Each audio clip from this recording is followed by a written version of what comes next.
Hello, everybody, and welcome to the show. Unfortunately, tonight, Virginia Roots and the Milkmaid both have family obligations. Hang on. Endlessly transformed. Milkmaid and Virginia Roots both have prior family engagements, so they will not be joining us tonight, canning. We may see them in the chat later on, but they're not going to be canning with us tonight. As of right now, I am the only person that I know of that's canning live right now. So if there's anybody in the chat that wants to come on up here with me, then let me know and I will drop the link. Actually, I'll go ahead and pin it to the YouTube stream. There's Susanna. Hello, Ghost.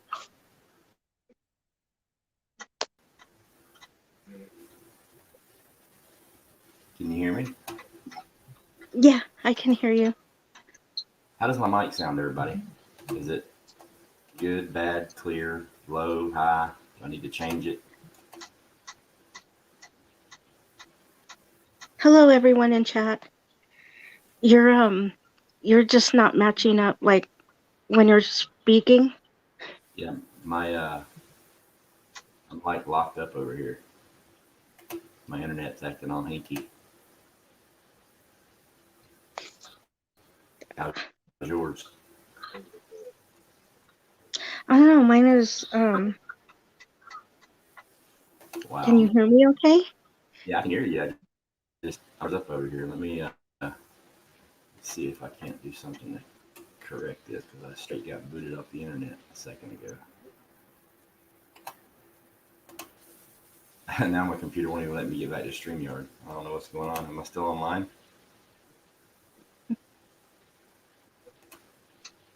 You're breaking up a little bit.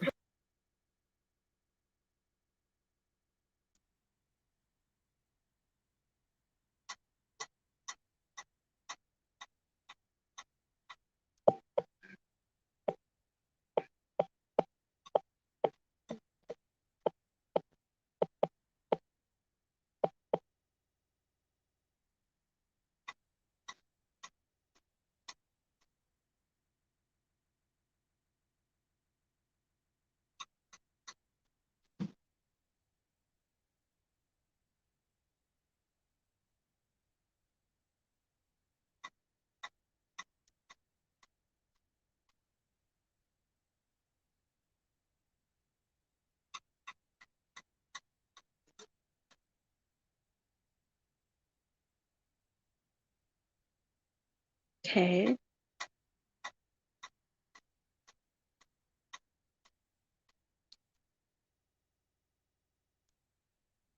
I guess we're having internet difficulties.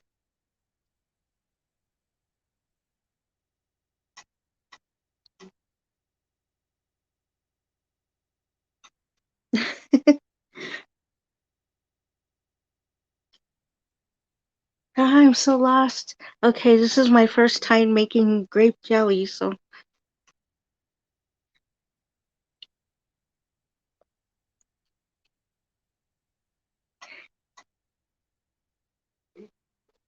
While we wait for Ghost, how is everyone doing tonight?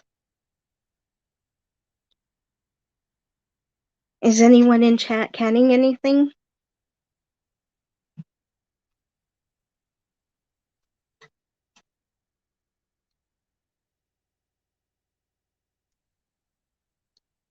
Today will be my first time canning grape jelly.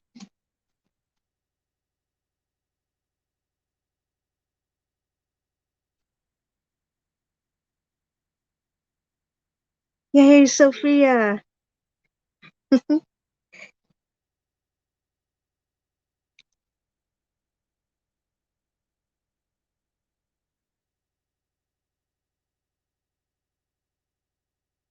I don't know what to say.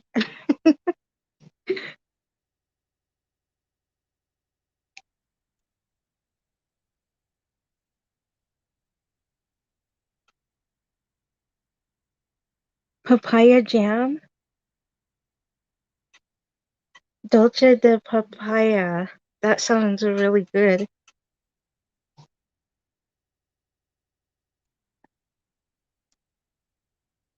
Oh, you're canning spaghetti sauce, homemade spaghetti sauce. Sophia Bell is canning.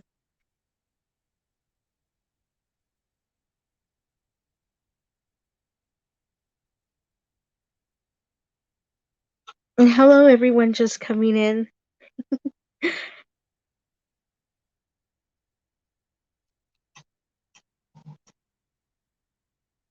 It's hard for me to like get everybody. I don't. But hello to everyone.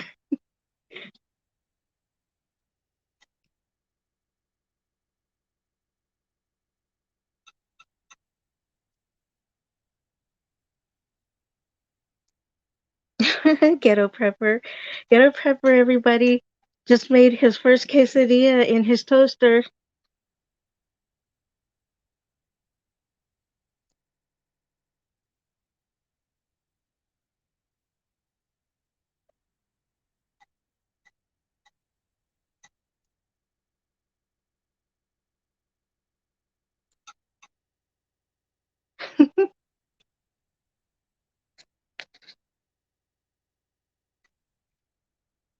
So I guess I'll wait for Ghost before I start because I have no idea what I'm doing yet. Just in case. Just in case I need help.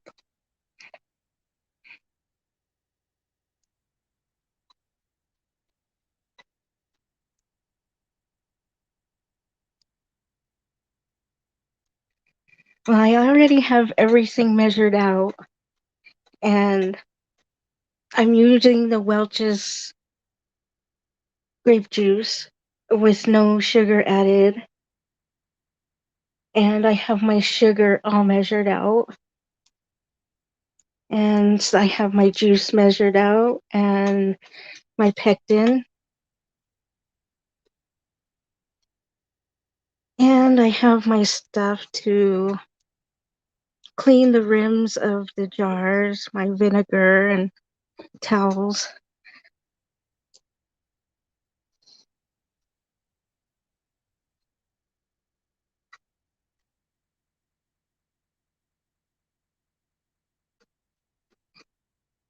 So I'm doing it the easy way this time.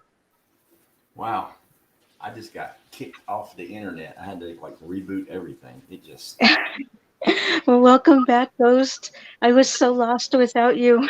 yeah, sure you were. Ooh, you're doing great, Jelly. Awesome. What have I missed? Anything good? Well, I guess I can go say hello to everybody, huh? Okay. Sophia Bell is. Oh, I'm echoing now. Ooh, she's doing spaghetti. Yeah, spaghetti sauce. Homemade. Nice. Nice. Very nice. Yeah, I did spaghetti last week. Mark Bottoms, Caribbean House, Debbie Sims, Sherry Leach, Sophia, Chrissy Drill. Hello. Mark Bottoms. Ghetto, what's going on? Sean Douglas. Let's see. Peter Wilson, welcome. Angela B, welcome. Robert Trull, welcome.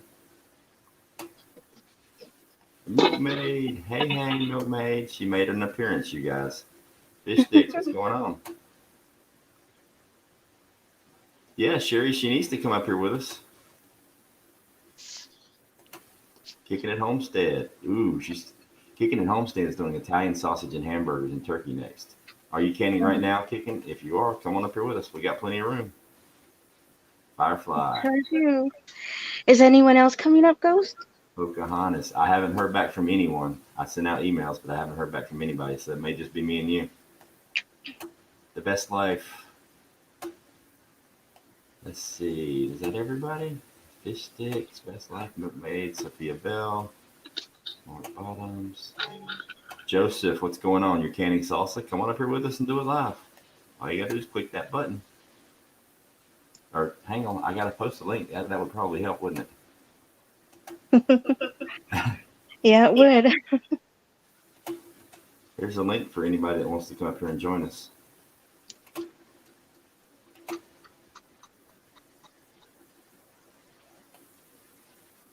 Deanne McClendon, hello and welcome. off the wall. What's going on? Shift kicker. Constitutional carpenter.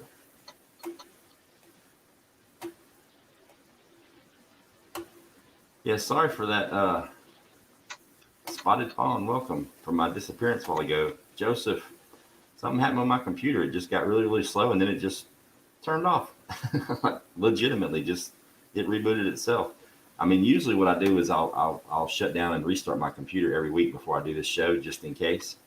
But Hmm. and then today I didn't do it, so go figure. The one day I It's did. better. It's better now, though. Yeah, it seems to be going really good right now. Hey G2, Corn Pop, what's going on?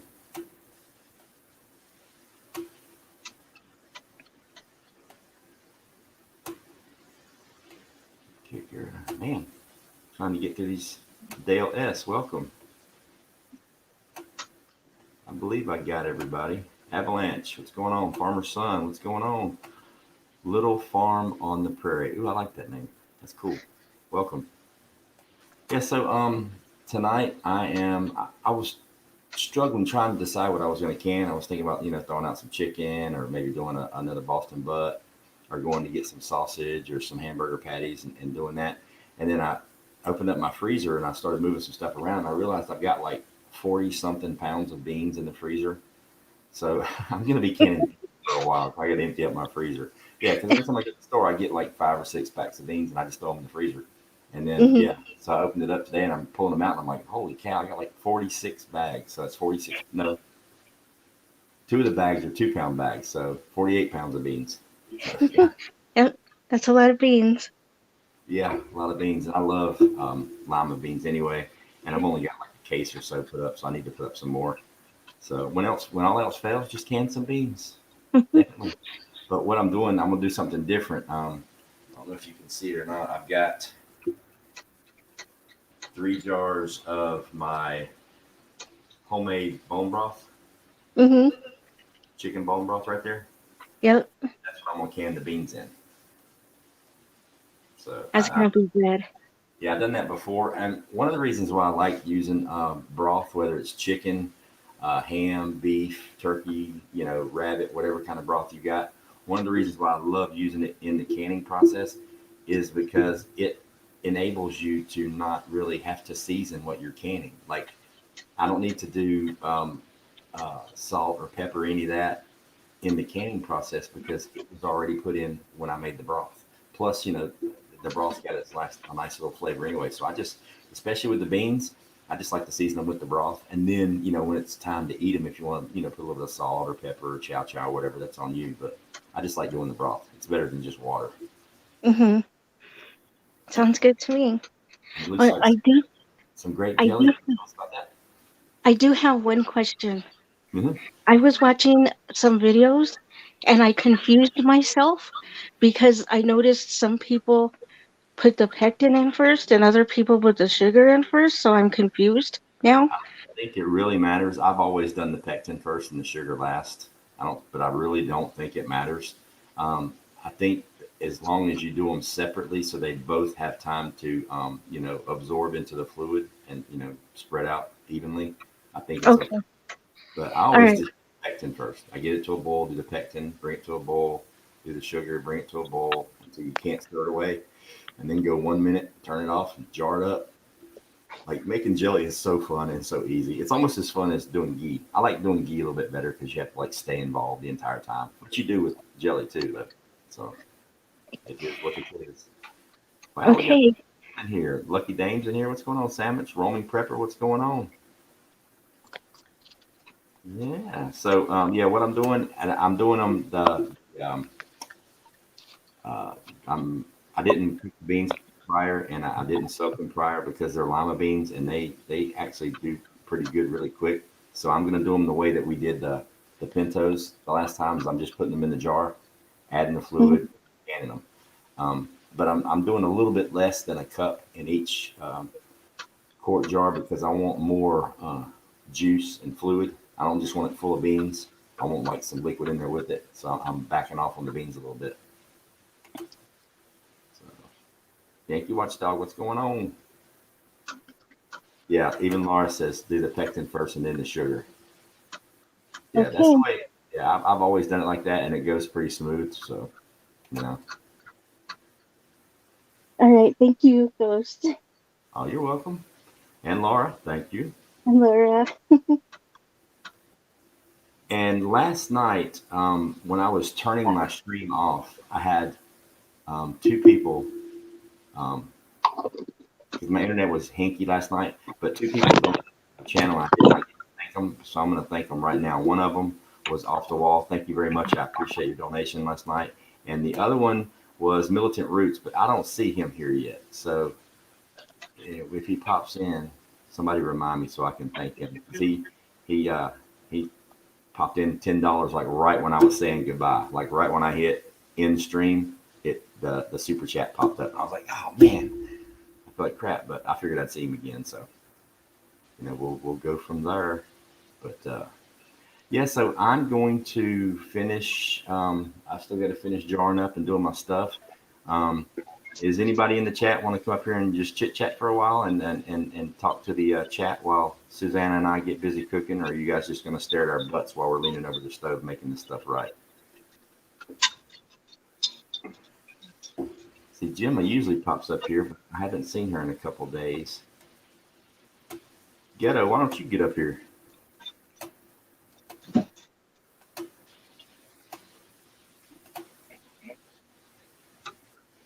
Yes, someone come up. This is my first time, so I'm going to be a little busy. Yeah, especially with the jelly, because you got to like stay there with it. You know what I mean? And the only difference in the jelly and the ghee, the main difference is it's okay. You want to kind of rub the bottom of the pan to make sure it's not sticking or burning or anything like that. Okay. Oh, I can multitask, but you guys just can't hear me if I'm trying. I can't read the chat and, put the stuff in the jar at the same time. Uh-oh. Look who's here. Hey, Sophia. Sophia. What do you Hello, got? everyone. Okay, I have a question. So I've never done spaghetti sauce. I am taking your advice and everything I've read, no basil, stuff like that. How much do I let it reduce? Here's my skitty I did last week. Oh, it looks delish. How much do you let it reduce? You don't really have to at all. I mean, Okay. like, literally all you have to do is just make sure the meat's cooked. That's it. This is going to be meatless. So do I just make sure I bring it to a boil? Yeah, if you want to. Yeah, just get it to a boil and then can her up. Okay. Make sure you get your headspace right. All right. Big Daddy, get over here and put the water in for me. Hold on. I'm waiting for my helper. Let's see, Susanna, since making jelly doesn't take that long, you can entertain the chat while I jar up my stuff. How does that sound? First line, because it's going to be pressure. Okay. All right, Susanna's in charge. Y'all better be careful. She'll get crazy on you.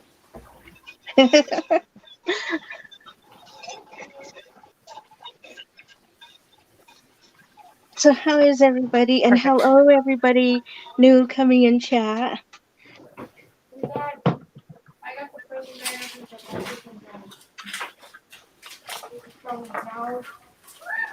Okay, hold on. I'm putting my phone down. And the band's got work 3 times today. And it locked off of that pineapple. Hello, Yankee Watchdog and Teresa, Debbie Sims and Laura, G2, Milkmaid, Native, Half full. Off the Wall Prepper, Caribbean House, Mark Bottoms, Lucky Day Hold on. Preparedness, I know, Matthew. Hold on. Avalanche, Dragonflies, how are you? Make sure it's not so hot. Okay. Spotted Fawn. Good to see everybody in here.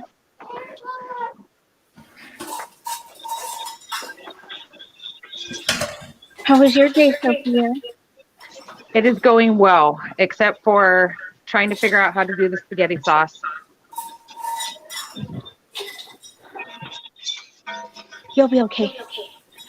I certainly hope so. We'll see. You know, if things break and sauce goes everywhere, everyone will get a good laugh. Perfect. Okay. Look at that. Look at that broth. Mm-mm-mm. Oh, that I'm looks doing good. pint. Oh yeah. Okay. Am I echoing to anyone? Now hold on. Yeah, I might. Hold on, so everyone can see this camera.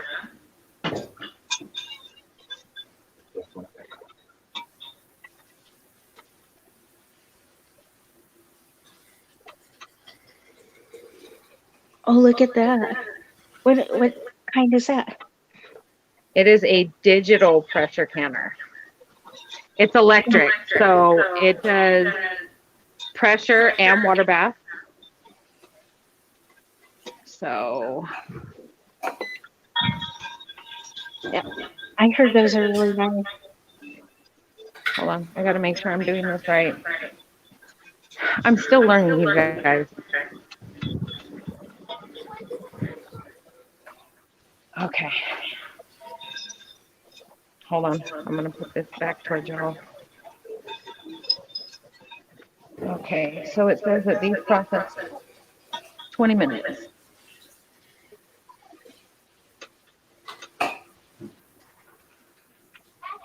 I knew it, Dino.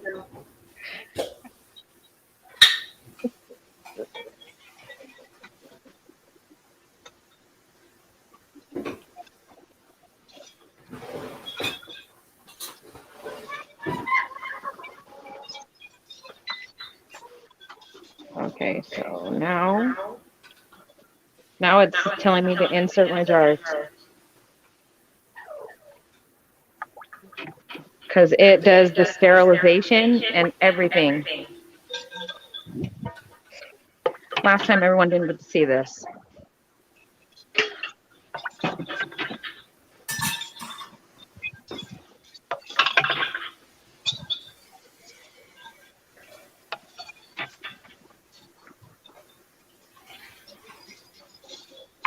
I'm probably giving everyone whiplash.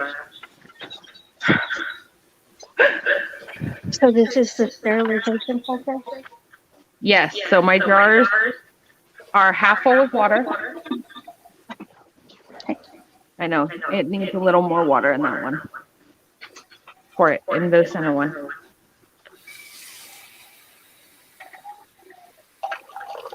Okay, it's stable. Okay, so everything's in. Would you, no, don't. They're floating. They're fine.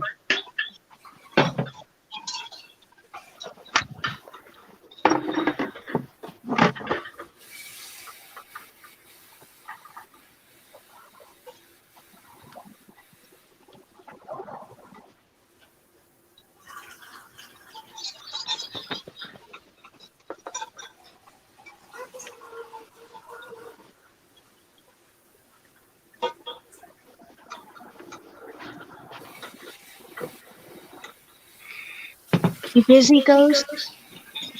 What? Ghetto's asking for you. I think he's backstage. What? What'd you say? Oh, Ghetto needs a link? Yeah. I thought he was backstage. Oh, there he is.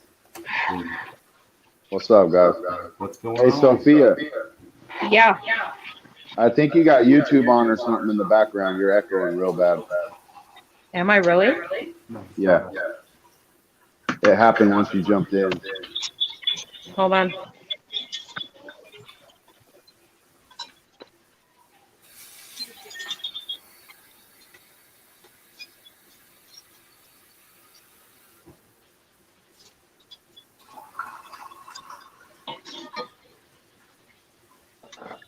Now that we're alone, Suzanne. Hey, the echo's still here. Yeah. Now that we're alone. Oh,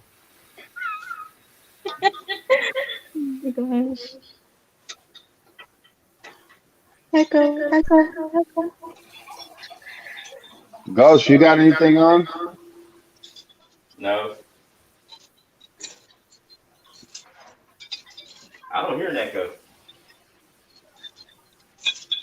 Oh, you got your microphone hooked up in there? Say what? Do you have your microphone hooked up in there? Your new microphone? Yeah. That's probably why, dude. What do you mean? 'Cause we're all echoing real bad. So that's probably the same problem that you had during your daily nuggets. Is there an echo now, people? Hello? Is it echoing now? I just muted Ghetto. You're not echoing, bro. Susanna is. I am. Sophia is. You're the only one that's not. So it's got to be on your end. But I'm not hearing the echo. Am I No, I, echoing now? Am I echoing now? I didn't hear it that time. not now. Yeah. See, now we're perfect. Once Ghost went mute. Something to do with the feedback from your speakers into your microphone. It's got to be the problem. Because it's the same thing with the daily nugget stuff. Because when you had your headphones, it was perfect. You're still on mute, bro. Unless he's cussing it out. Mm.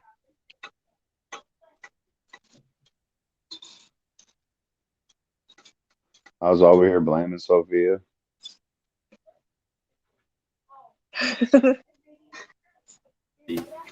we I, know it was you, Ghetto, once you jumped on screen on a Yeah. on a it was me. It was me Perfect. because I wasn't using my headphones, and it was the feedback in the mic. So it should sound better now, right? Yep. Sounds yeah, perfect. it does. I'll just have to mute when I go to uh, finish doing my stuff.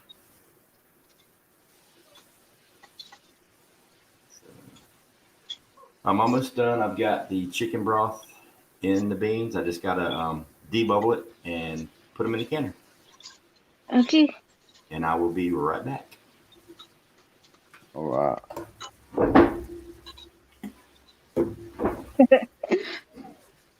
Yeah, I took this picture earlier today, and I didn't want to go through the steps to put my other picture up, so I put this ugly ass picture of me up there.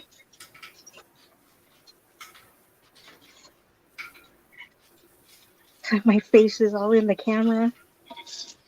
I How know are I you hate when doing? my face is all in the camera. How are you doing today, Ghetto? I'm doing quite well. And your picture's very beautiful, so don't worry about that. Oh, thank This is you. me when I was younger. Um, this is my picture. I'm doing quite well today. What I was trying to say is I quartered out a quesadilla. I've never put it in the toaster before, but I was watching these little life hack things on YouTube the other day. And this dude folded up a tortilla into like a quarter and just Oh popped it yeah. in the toaster.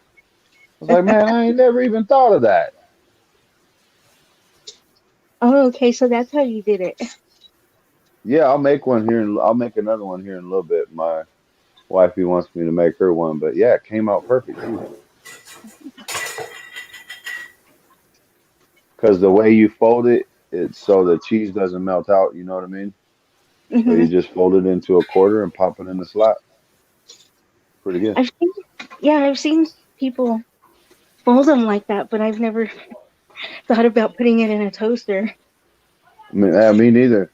I cannot stand it in a microwave. That just kills the whole quesadilla for me. So I end up, putting a little bit of butter on it or whatever and put it on the oven. But Yeah. G2, this is my very first dog. As an adult, me and my wife actually, I helped deliver him. My dog before him had 11 puppies on her first litter, and he was the only one that came out brindle. He's half brindle pit and half black chow. That's why he's got a big old purple tongue. This was 20 years ago. Um, but he was the only he was the only dog that had only brindle markings. The rest of them were, black with brindle patches, and all have purple tongues though. But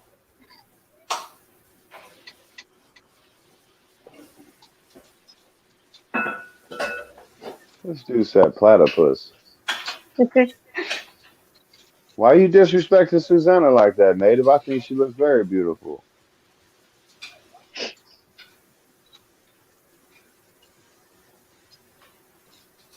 What? He called you a platypus. I don't know. Oh my God. Okay, okay. Oh my Oh, gosh. off the wall. Thank you so much. I appreciate that. Appreciate that so much. And you guys, at I think it's 10 o'clock Eastern, which is 8 o'clock off the wall prepper time. They're doing a really interesting, it sounds really interesting, survival cooking thing. So if you guys want to double dip and check it out, please do, because I plan on it.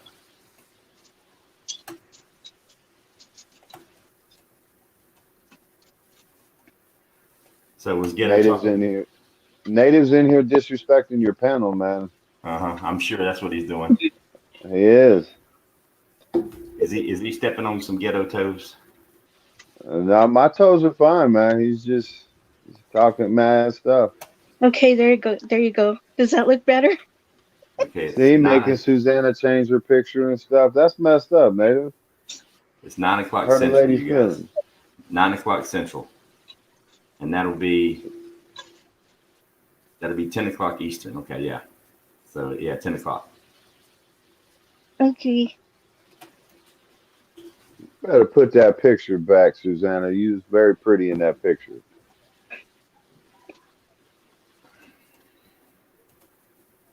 Now I'm a married man, so I can't say you sexy, but you're very pretty. I Ghost mean, compliment the lady. I'm waiting on the on your show about the pyramids, Susanna. That's going to be a good one. Oh, are you?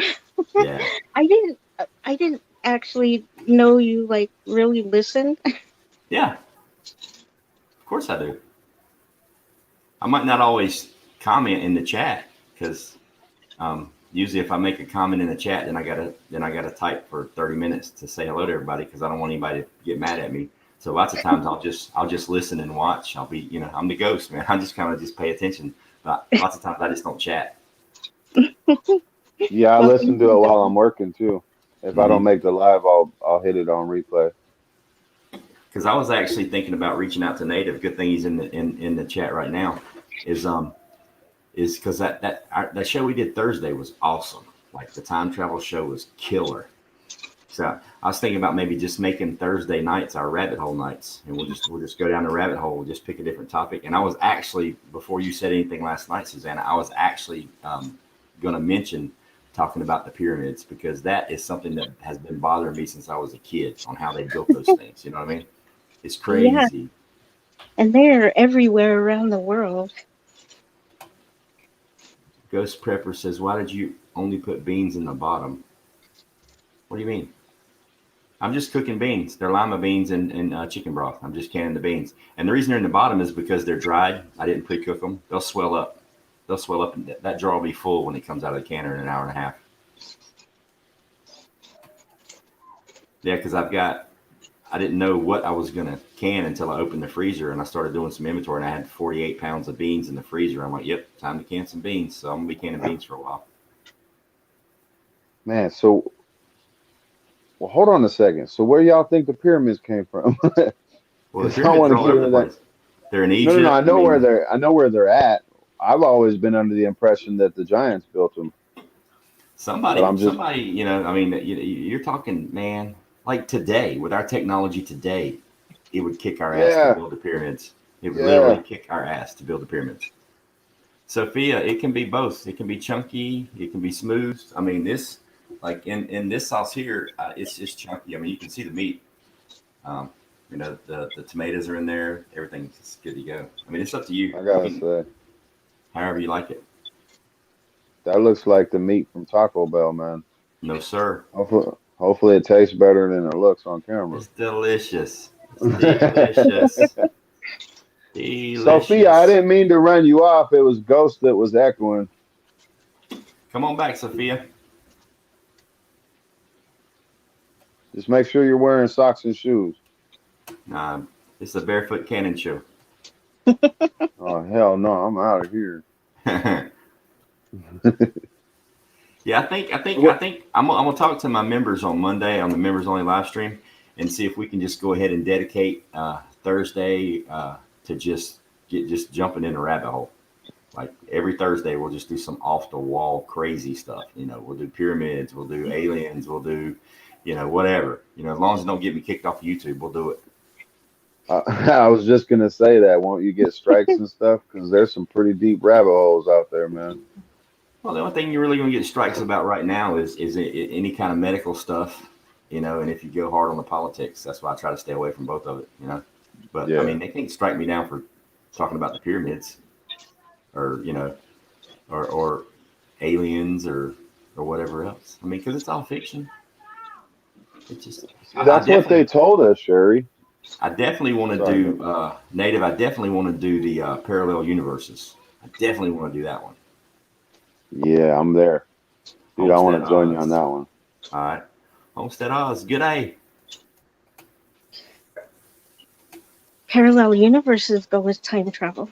Yeah, well, we brought it up last Thursday. It was one of the topics that we talked about. But if we just maybe just focus on that one and bring up some, I mean, because it's been a topic of a lot of different movies and a lot of really cool stuff. I mean, there's even some guy on TikTok right now. He's doing videos saying he's from the year 2027, and he's showing these videos that are supposedly proof and all this crazy stuff. And he says he's from a parallel universe. It's wild. Yeah, I've watched those ones, and then I've watched other people break it down on exactly how he was able to do it and Right. Photoshop people out like the. It's crazy what technology can do. That's for sure. Well, one person was just being common sense. They're like, dude, you just took that picture when everybody was on lockdown because of the pandemic. I was like, yeah, that makes sense. That sounds like fun, pilot. Sophia needs a link again, bro. Okay. Booyah. Booyah. Let me open up YouTube and just go ahead and pin that link to the top. Where am I? I'll take two of whatever he's on. Hey man, he's getting millions of views though. I mean, that's kind of what you need to do if you really want to make a good amount of money on YouTube. Think outside the box and then just throw the content out there. I am just trying my hardest, man, to figure out what the hell to do. Hey, Full Monty, what's going on? Dragonflies, hello. Yankee Watchdog, Teresa Eiffel. Hello, Mrs. Bell. Hello. Homestead. Hopefully you got socks and shoes on. Thank you. I've got my slippers on. Does that count? That'll work. I got my cool mom slippers on.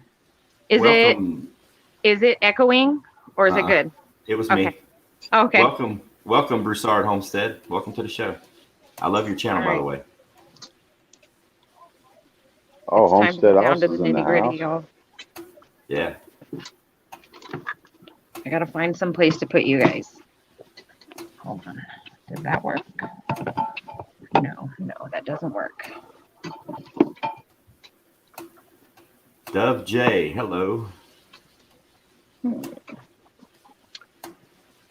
me make sure I didn't miss any. It hurts my feelings if I have people in the chat talking and I don't say hello to them. I get mad. Okay, Ghost, I have a question. Okay. When it comes to a rolling boil, what do I do? Stir it. Now you've got everything mixed in? Well, it hasn't come to that yet, but... Have you put the pectin in? I did. Have you put the sugar in? No. Okay. Yeah, once it starts to boil, it doesn't have to be like a rolling boil, but once it starts to boil, you can add your sugar and you mix it up really good. And then when it comes to a boil, it should be a low boil, not a rolling boil, because if you have it on too high heat, it'll boil over like really, really quick. So you want to stir it all the time. You may even have to slide it off the heat a little bit if it starts to boil too much because it'll get real foamy. But yeah, you want to just until you can't stir the boil away, and you let it go for a minute, and then you're done. Okay. Yeah, Native, that was a good movie.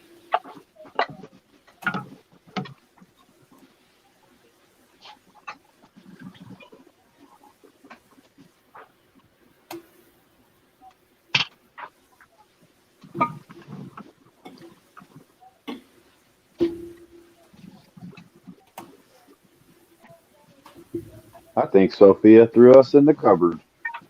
No, Yes, she you did. guys are just under my cabinet on top of my tea container. Yep, she stuck us in the cabinet. I'm hiding y'all, okay? I'm hiding y'all. We're like the elf on the shelf here. This is like the voyeur canning show. We're hiding in the closet. See how it goes. Oh man, canning voyeurism. Do not look on Pornhub for it. I'm sure it's probably there.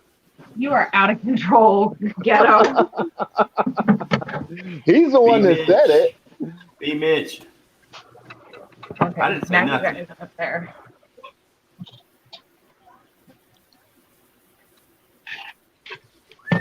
Wonder if that's the same B Mitch that was on Discord with me about a year or two ago. You'll probably That's where I find out started in a was second. Discord. I've never done any of that. Yeah, well, oh man, there was good community there. And then I moved over to Unspecified Podcast, and then from there went to Angry Prepper, and then Don't lie. You went to unspecified toe fetish pics. uh, That's where you went. rude.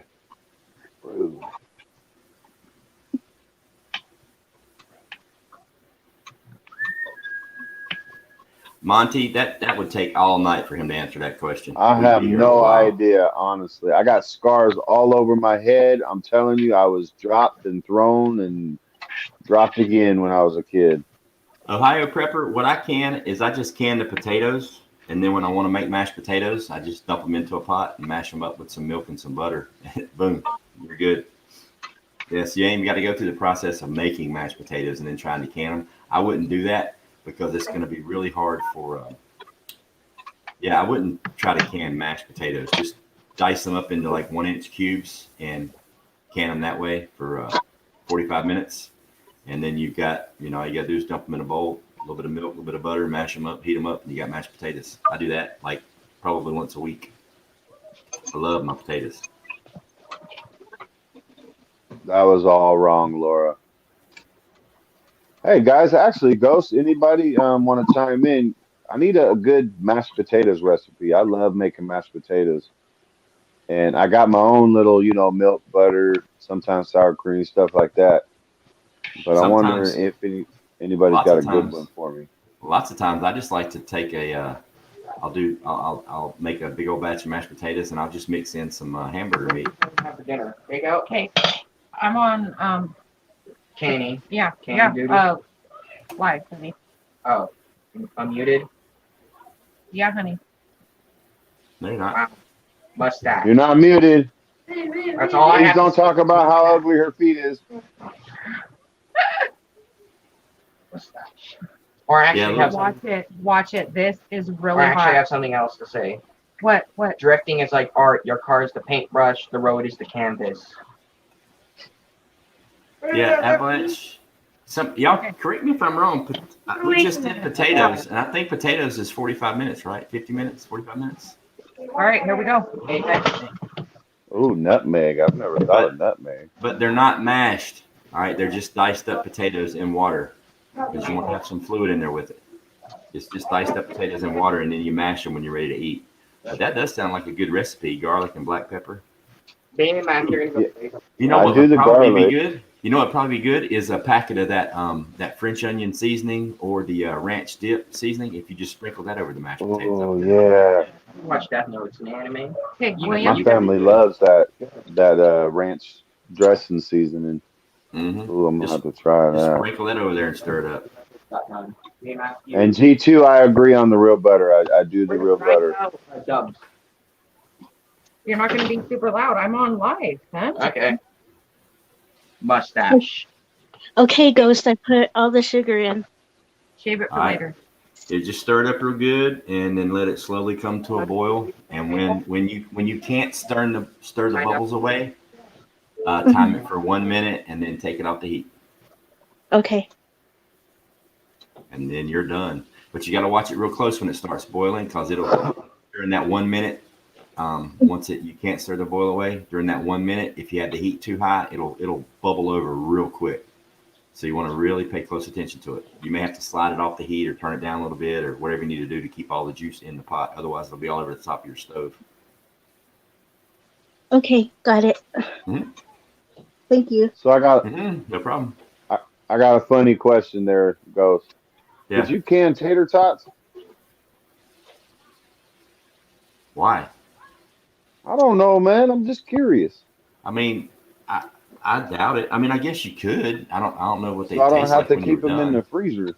I don't know. But if you canned them, like when I can potatoes, obviously they're in water. I've never just thrown a potato in a jar and canned it with no fluid. So I don't know what's going to happen. It'll probably explode or something. I don't know. But as far as tater tots, I mean, canning them dry, I don't know how they turn out. I don't know if anybody's ever tried that or not. Huh. Yeah, Lady I've been Hammer. lear- I forgot that. Lady Hammer, good save. Susanna, put you about a teaspoon of butter in there, maybe half a teaspoon of butter in there, and it helps to keep the foam down. It forms like this. It almost looks like a waxy covering on the top, and it really helps with the foam. I forgot to Okay. say that. Great, thank you. Good save.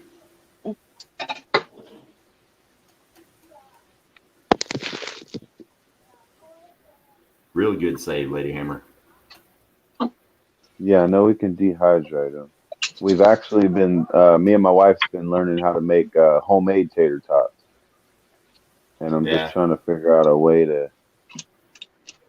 Yeah, I mean, if you can find taters on sale, like I usually can at least 10 or 15 pounds of potatoes at least every month, maybe every month and a half, just because they're easy, it's cheap, it's a staple. I mean, you can have potatoes with pretty much any meal you want to have it with, so it's always good to have plenty of potatoes canned up.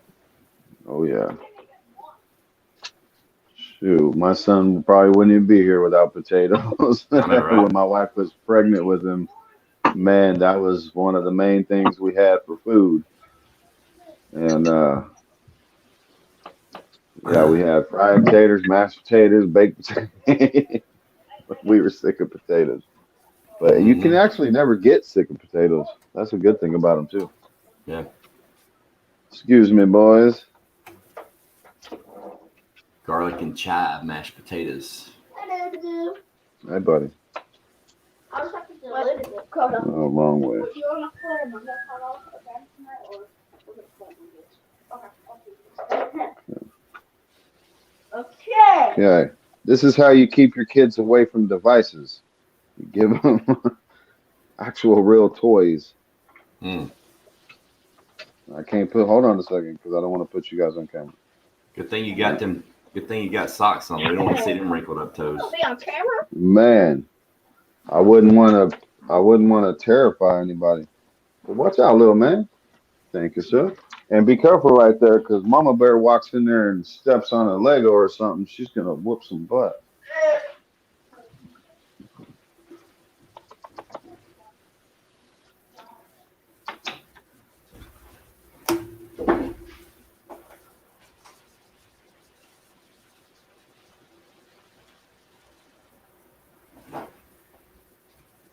So you canning lima beans? Yeah. You can't lima beans? What the hell, man? What do you put with lima beans? Lima beans are so nasty. What? That's my favorite bean. I love Oh, lima beans. Oh yeah, lima beans and rice with some hamburger patties or some cube steak, some creamed corn, mashed potatoes. oh. Done. How the hell do you make lima beans taste good? You don't have to do anything. Lima beans are just awesome. No, I Oh gotta yeah. figure out a way to make them taste good. We take it out of all our mixed vegetables bags and everything. I actually pilot. I did make a batch of baked beans once, and they didn't turn out too good. I didn't like them. And the lima beans are spiced up. I'm canning them in chicken broths, chicken bone broths. They have a real good flavor. Well, that sound not doesn't sound too bad. Oh, it's good. I try to can. Anytime I do beans, I try to do them in broth, in the bone broth, because that way you don't have to do a whole lot of seasoning to them, but you can Yeah. season them afterwards. Yeah, I was gonna do ham hocks like the last batch of llamas I did. I cooked them on the stove, seasoned them with the ham hock, and then canned them. But this is the first time I've canned them dry, so I'm gonna see how it works. Oh, Teresa, I feel I'm using regular sugar for my first time. Nice. Yeah, ham hocks are good. I put ham hocks in lima beans, butter beans. I put them in black eyed peas. I put them in with green beans.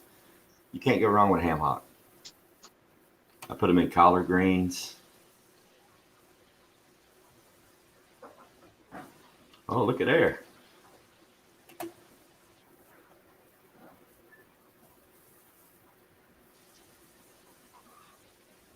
Girl, it looks like you canning straight ketchup. She's like, man, I got to get on this show. Go get me a whole bunch of packets of ketchup from McDonald's so I can pretend to can. What is that?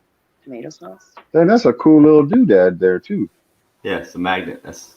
It comes in handy when you're pulling it out of a hot pot of water. Is it You don't tomato burn. sauce? I think it's Is that tomato sauce? spaghetti Oh, with that's no meat. spaghetti. It's just the gravy, no meat. Okay, Oh, so- now I can see it. Yeah, spaghetti sauce. And then you hand tied it, right? I got my wife watching, so Kicking hopefully it we'll be in the game here Homestead. soon. Kicking it Homestead said they have a And then question you stick for them in me. the water like that. Hang on one second, Kicking it. Let me look for it.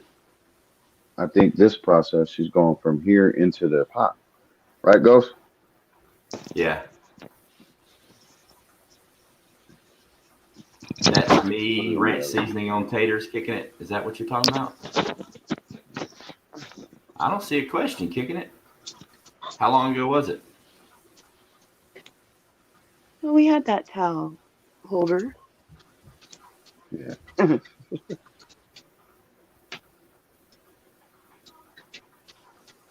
Is it super tight?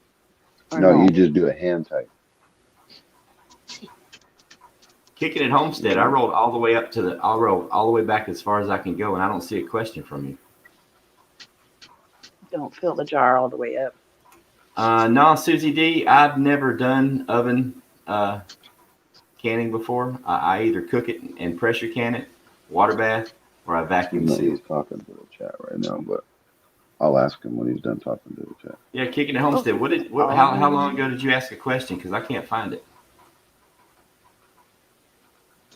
Was it something that one of the Google mods might have dropped off and made it disappear? Because I don't see anything. So basically, you prepare it all however you want, and then put the lids and all that, like she did. Mm-hmm. The last thing I see from you, Kicking it Homestead, is that's me, ranch seasoning on taters. That's all I see from you in the chat. That's all I was able to see too, Ghost. Yeah. So one of the mods might have dumped your question. Oh, that I don't know. She got a George Jetson canner, so I don't know. Oh yeah, that's one of them space age deals. I haven't Where's seen. the water? I haven't.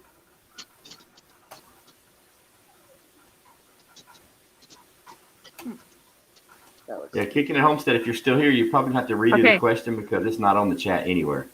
Hold on. The water's in there. Oh, it is? Yeah. You see it? Oh, wait. Hold on. She Duh. can hear you. The microphone's on. Yeah, my mic's on now. I'm sorry, you guys. I muted myself No. because my sons are in our living room playing video games.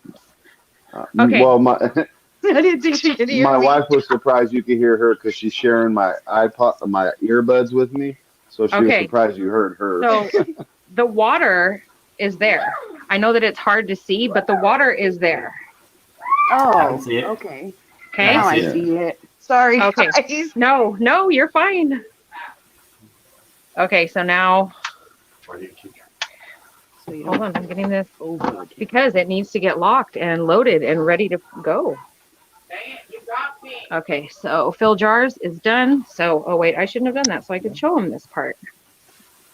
I'm waiting for Rosie to roll in there. The Jetsons. Okay. Mhm. Everything's in. It's locked. There's no regulator on it yet. It will tell me when the regulator needs to go on. So the regulator is not there.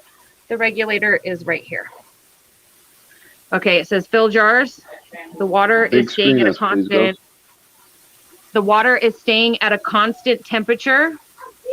It says fill jars. The jars are filled. It's in. It's locked. So now we press the play button to advance. Wow. Now it's bringing everything up to the same temp. And then these are pints. So they process 20 minutes. When the 20 minute, it'll tell me, hold on, it'll tell me, it'll go 10 minutes and then it'll start beeping and it'll go beep, beep, beep. And that's when I put the regulator on.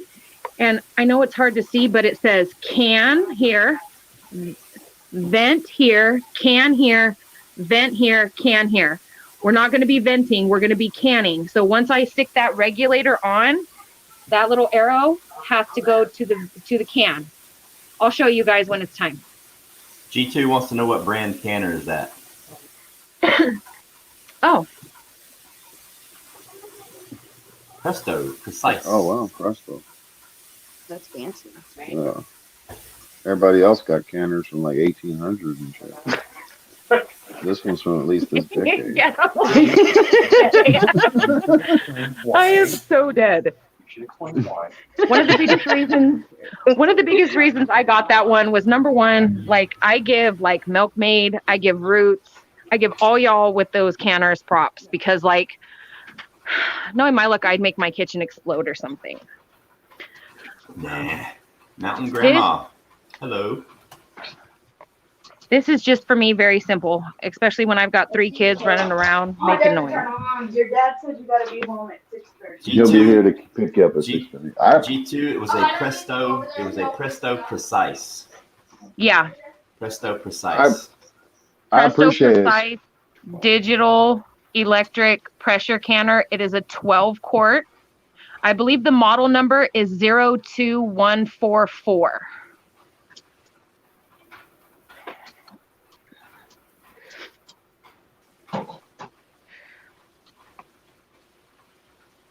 And the rest of the sauce that didn't get canned. Matthew is begging me for spaghetti. That boy has spaghetti. Gotta have that skitty. Oh, my 11-year-old and his obsession with pasta. That's a healthy obsession. Yeah, yeah. Homemade sauce. How you doing, Susanna? Oh, I'm good. It's starting to really boil a lot now. Cool. So do Yeah. I turn it down?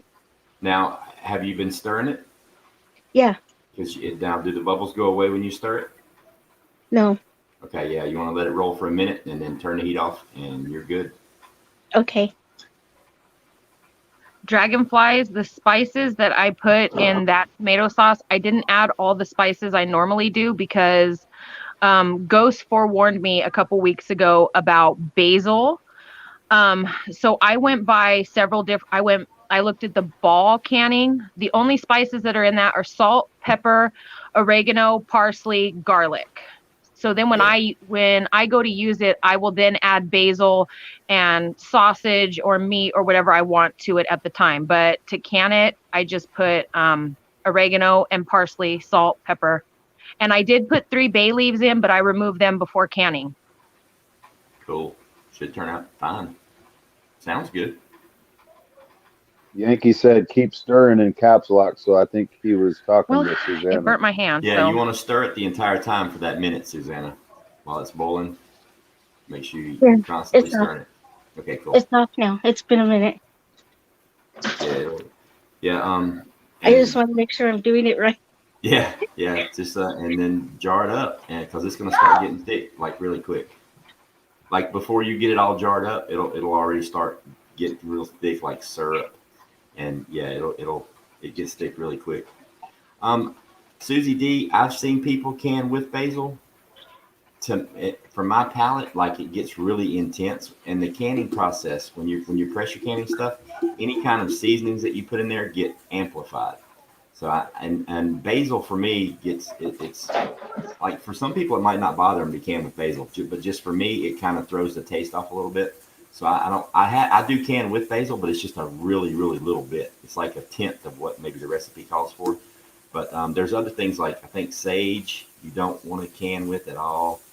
There's a couple of spices that you do not want to can with at all because they just go absolutely nuts.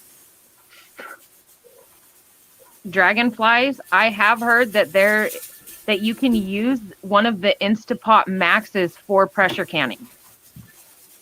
And Laura is right. The Channel Red Rose, she did, I think, both of the electric pressure canners, the Presto and the Nesco. Avalanche Knit, yes, you can walk away from that canner and it will beep, and then you put your regulator on and you press the play button again, and then it finishes. It does the pressure canning, it does a cool down, it does it all.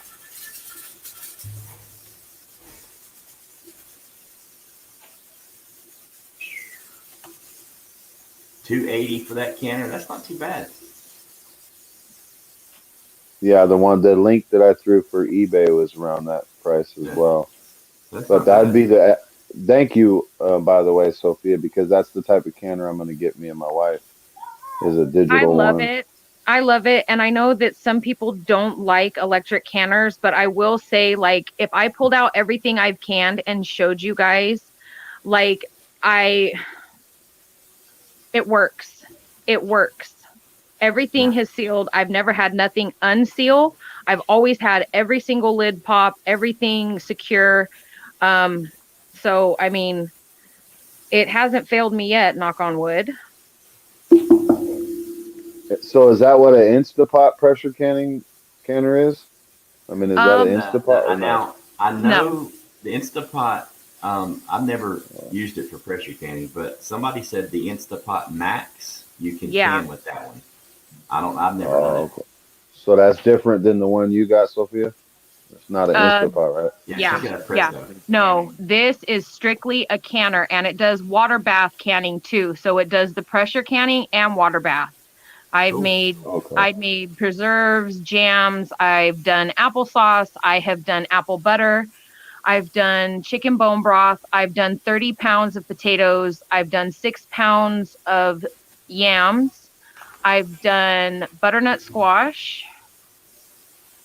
What else have I done?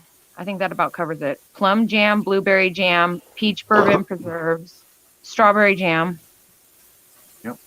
Yeah, girl. Handle it.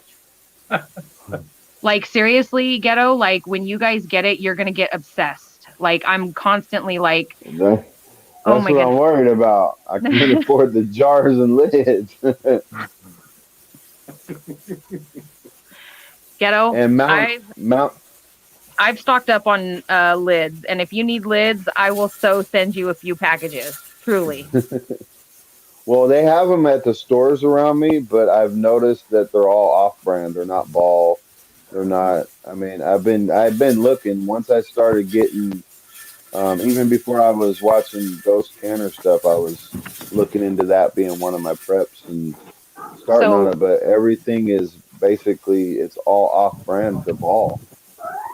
Hey, Kicking It Homestead, did you retype that question? Because I went back and looked for it twice, and I can't find a question for you at all. No hollering. The last comment I saw from you, Kicking It, was about the ranch seasoning on the potatoes. What's up, my love? Hold on. Laura was asking exactly how. Sorry, honey. Sorry, babe. Laura was asking exactly how many. Okay, so it will not water bath can quart jars. The water will not cover over enough, but you can pressure can quarts. It fits 5 quarts in it. And where does it say that? Hold on, guys. Here, let me move this. Thank you, my love. It is appreciated.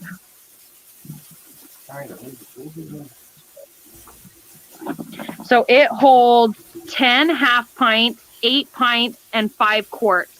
It will boiling water can or water bath can, 10 half pints and 8 quarts, or 8 pints, excuse me, but no quarts. So for small scale, you got to figure I'm just canning for obviously my family of 5, this is perfect. But if you're looking for more of a larger scale, then you're probably going to want to go with like what Ghost, Roots, Milkmaid, what they have. Oh, okay. And by the way, Mountain Grandma, I'm not canning anything today. I'm just here for the comedy relief. That's all.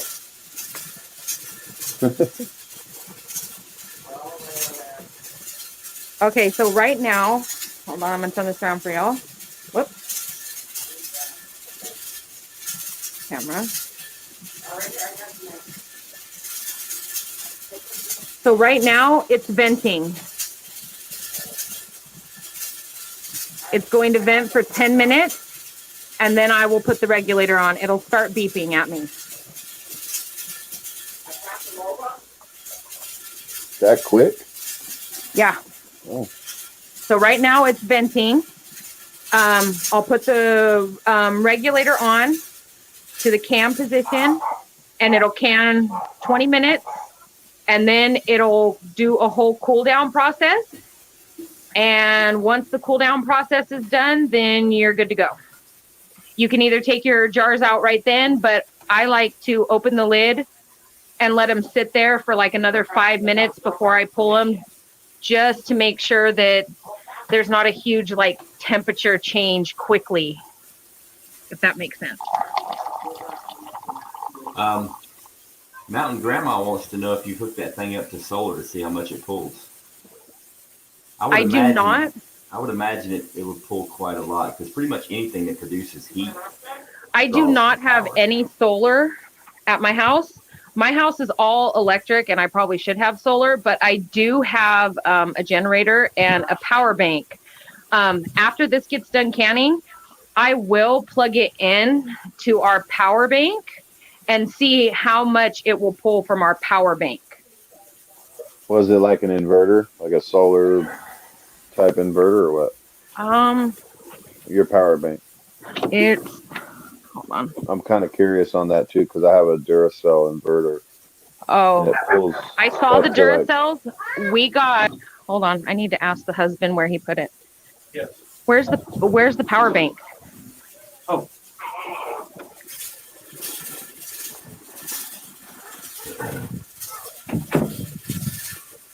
More of a computer application. Set it there. So this power bank, we plugged it in like in our living room for like lights, like the fan. So hold on, It's made by solar power or cyber power. It's made by cyber power. So it's got 1, 2, 3, 4, 5, 6, 7, 8, 9, 10 different that you can plug into. Oh, nice. And it's, I don't know, it's like as big as a Xbox One. Or a large shoebox. About like that, yeah. Nice. So, Nice. Anybody looking for one? They were at Costco. Okay, the Costco one. And they were really decently priced. That was only $99. Do you know how much watts and all that it has, or? I think it's 800 and some odd. But the great thing is once it's fully charged with the display and you start plugging things in. Oh, hold on, let me turn the camera back around. Hold on.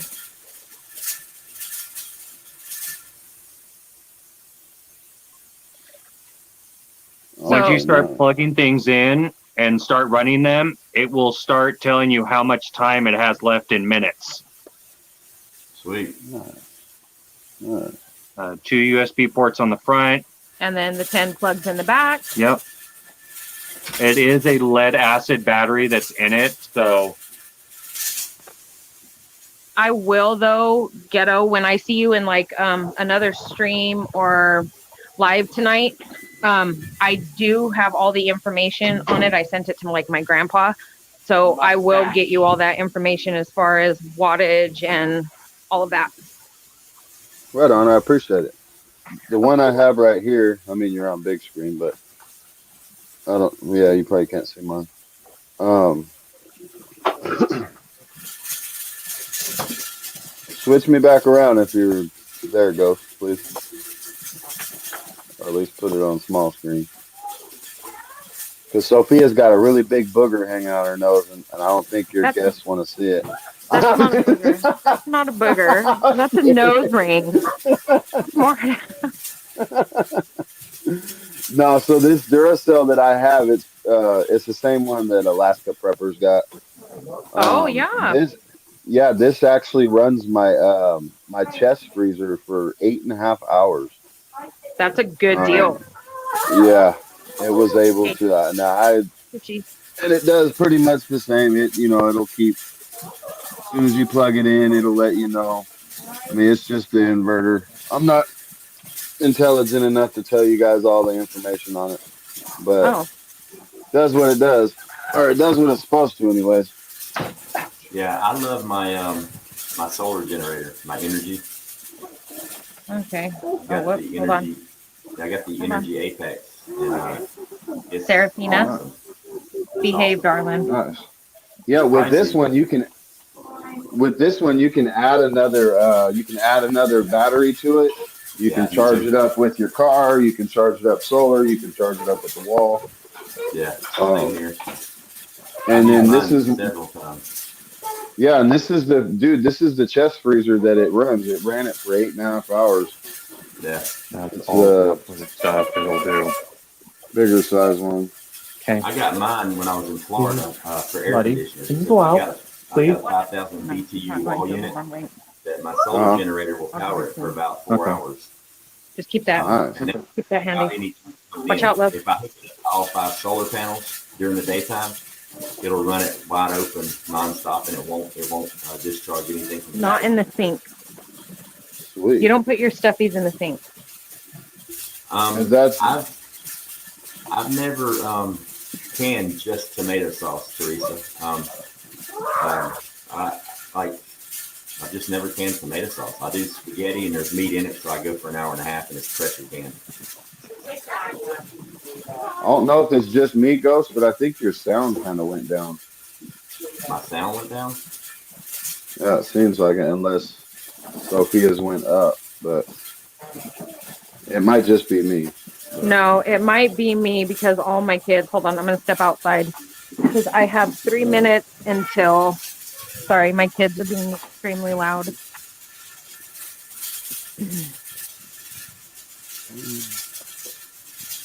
So can you guys break it down to me, the difference between water bathing and canning? I thought they were the same thing somehow. No, water bath, you're boiling it in water for, 10, 15 minutes, whatever the prescribed time is, completely submerged in water. Pressure canning is you have to get it up to pressure, which here for me is 10 psi, which is 240 degrees. You have to pressure can it at or above 240 degrees for either 45 minutes or an hour and a half if it's meat to kill all the bad stuff. But now your acidity level determines if you can water bath can it or not. Like any kind of meat products, beans, stuff like that, all have to be pressure canned. But things like any low acid foods, like your jellies, your chutneys, your preserves, pickles, things like that, you can just water bath can those. Like you're just doing like straight tomatoes, you can just do straight tomatoes. You can water bath those. And there's a lot of people that actually increase the acidity of what you're canning. Like technically, I could probably water bath can my spaghetti if I have enough tomato in there, because the acidity it'll raise up enough to where you could probably water bath can it. But I pressure can it anyway. I'm not going to experiment. I'm not going to experiment with something that could kill me. So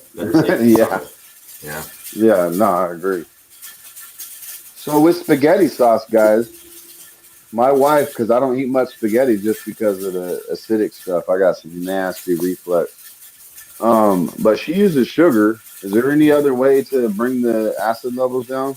I mean, she does use sugar, but my what I do for my spaghetti and even chili sometimes, because I do have a problem with acid reflux, is I'll just put in a couple tablespoons of grape jelly in the sauce and cook it. You can't taste it, but it really helps with the acidity. It really helps Grape with the jelly? acid reflux. Yep. Well, this is grape Whoa. jelly. Put a couple of heaping teaspoons in the pot while you're making your spaghetti, and it tames it really well. All right, I'm gonna have to remember that one. I learned that from an old Italian woman. Oh, I okay. use sugar. I use sugar in mine, and yeah.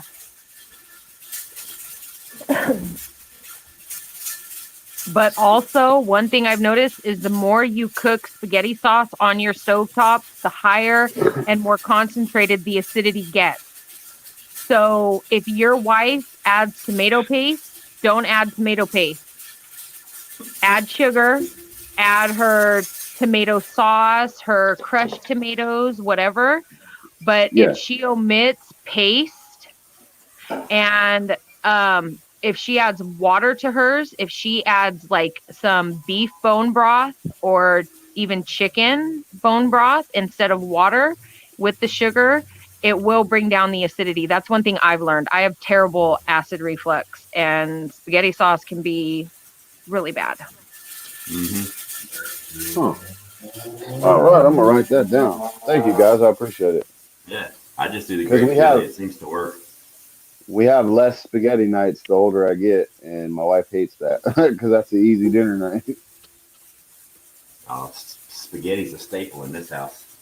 Yeah, Spaghetti, same here. chili, spaghetti, chili, soup. You know, quick, easy stuff. Oh yeah. Yeah. Another tip I will give you, Ghost, that, oh, hold on, guys, it's beeping. Put regulator on. Susie D says add some carrots in the sauce to cut the acid. I've heard that before. I've never done it, but I've heard that it does work. Ooh. Because carrots have, according to G2, carrots have a lot of natural sugars. Trying to get that right. There you go. Where's that? Our regulator.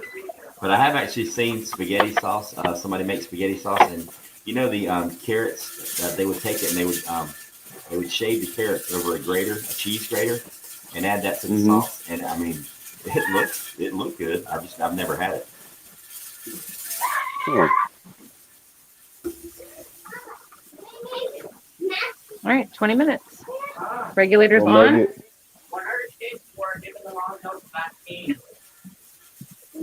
You don't have to worry about that. And you can't be saying that in the background, my boy. Yeah. I'm just waiting the 10 minutes. You got it in the water?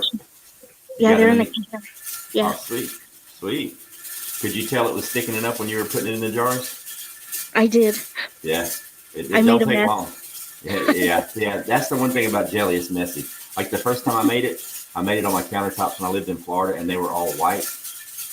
I mean, they permanently stained the countertops. Aren't? I mean, great, yeah. So yeah, many paper towels. Yeah, jelly is messy as shit. Hi, Sita and Laura. I kind of bounce between, obviously, it was a website that Milkmaid gave me as far as the standards, and my ball canning book, and the booklet that came with my canner also has recipes in it. So it fluctuates, I guess you say, between recipes, between whatever book or method I'm using. But I normally go by the recommended time on recipes. I do. Yeah. Another good website is the National Center for Home Food Preservation. That's it. Thank you, Ghost. That's the one I use a lot. I use it a lot.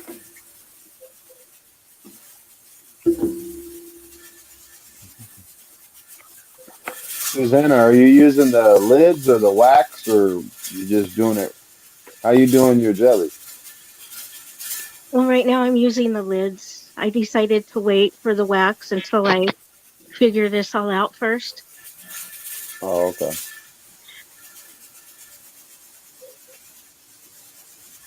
I did wax one time, a couple years ago. I did wax for apple butter and for some jelly. Yes, I did. I did the paraffin wax on top. Did it come How out did good? you? I mean, Oh yeah, it came out good, but like obviously when you paraffin wax, like it shortens its life. So as to where if you water bath like your jam and jelly, it's definitely going to keep for like what, at least 2 years or longer.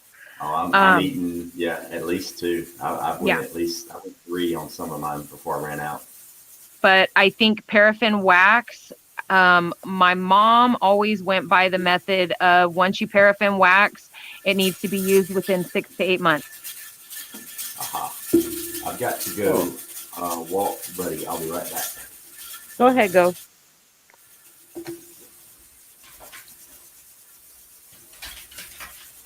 Yeah, thank you all for coming up here. You're lifesavers. This was I couldn't do a whole lot because this is the first time I've done the jelly, and then I confused myself watching all kinds of videos.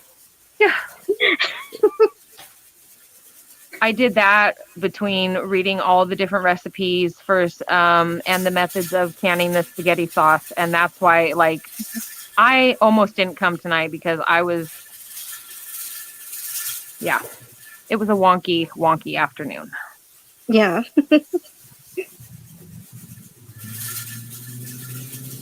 what area are you in, Sophia?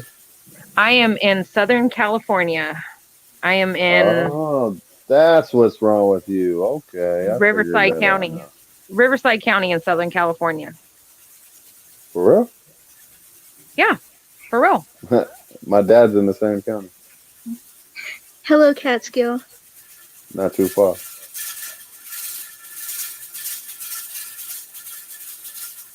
Not too far at all. Susie D says 1 pint of jelly. How much fruit is used? For only 1 pint, I don't go by just 1 pint. I make between 8 and 10 pints at a time. So like when I made blueberry jam, I used 6 total cups of fresh blueberries. When I made strawberry jam, I used I think it was almost 6 pounds of strawberries. When I made the peach bourbon jam, I used 4 pounds of peaches.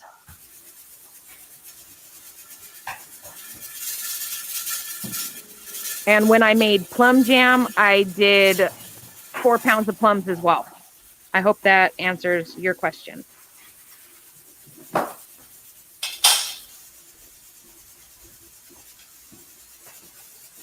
And then you just add juice, right? Like you put juice in it? Well, like with the peaches, you got to blanch the peaches in hot water and peel them, and then you chop them up, you put them in your pot, and I added a little lemon juice, pectin, bourbon, and then you bring that to a boil that cannot be stirred down, and then you dump in all your sugar at once.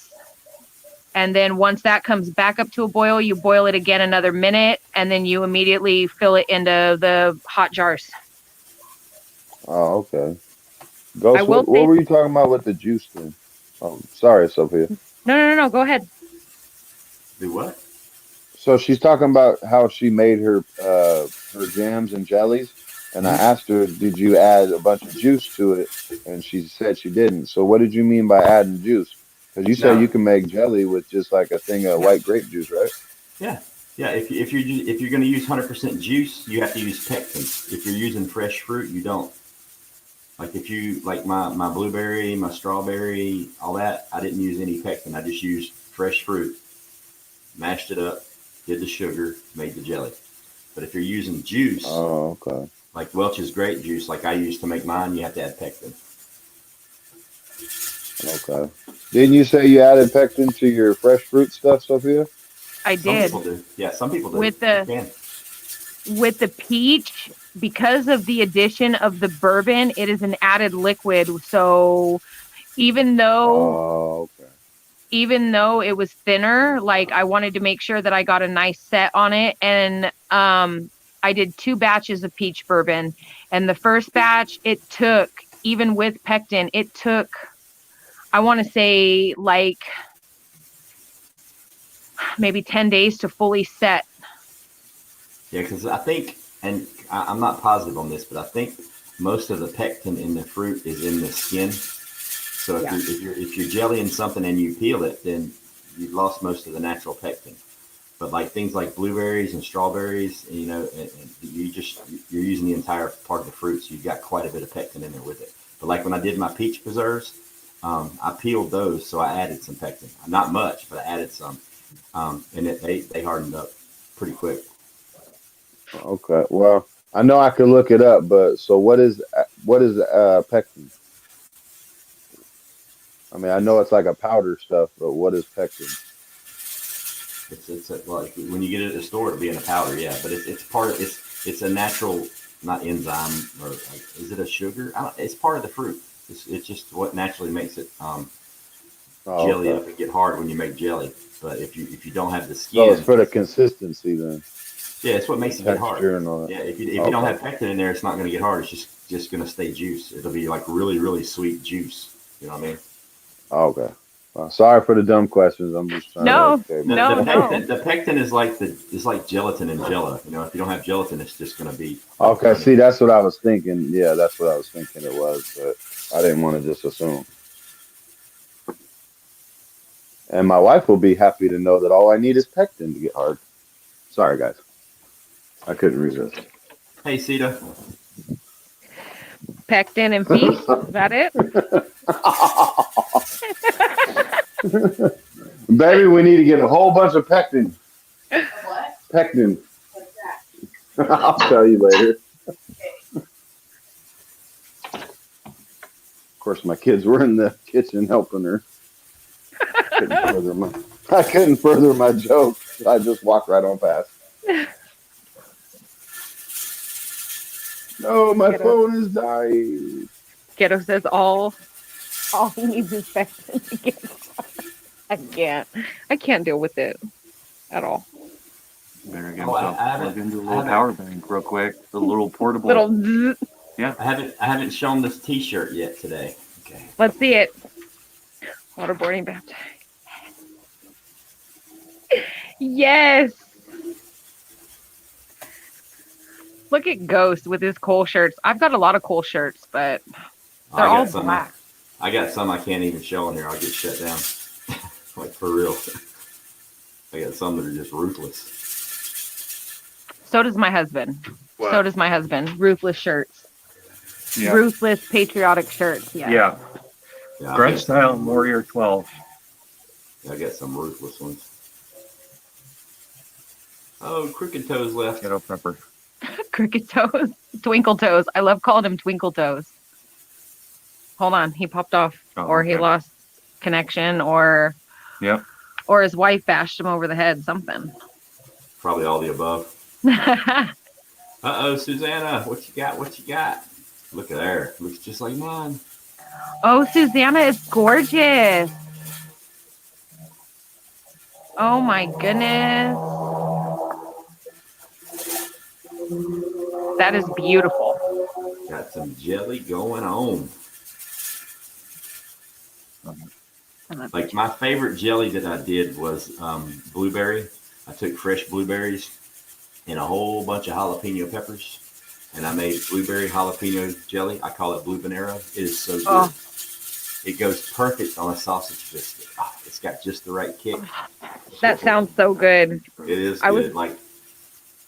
I was watching Northern Girl do her applesauce, and she did like one batch plain, and the other batch she put in some spicy red chilies and jalapeno, and I was like, oh my mouth was watering as I was watching this. Yeah, when I did my applesauce, actually I need to make a new batch. When I did my applesauce, I did some plain, I did some with cinnamon and brown sugar, and then I did some with cayenne pepper. Oh. The fresh cayenne peppers. Yeah, they didn't last long.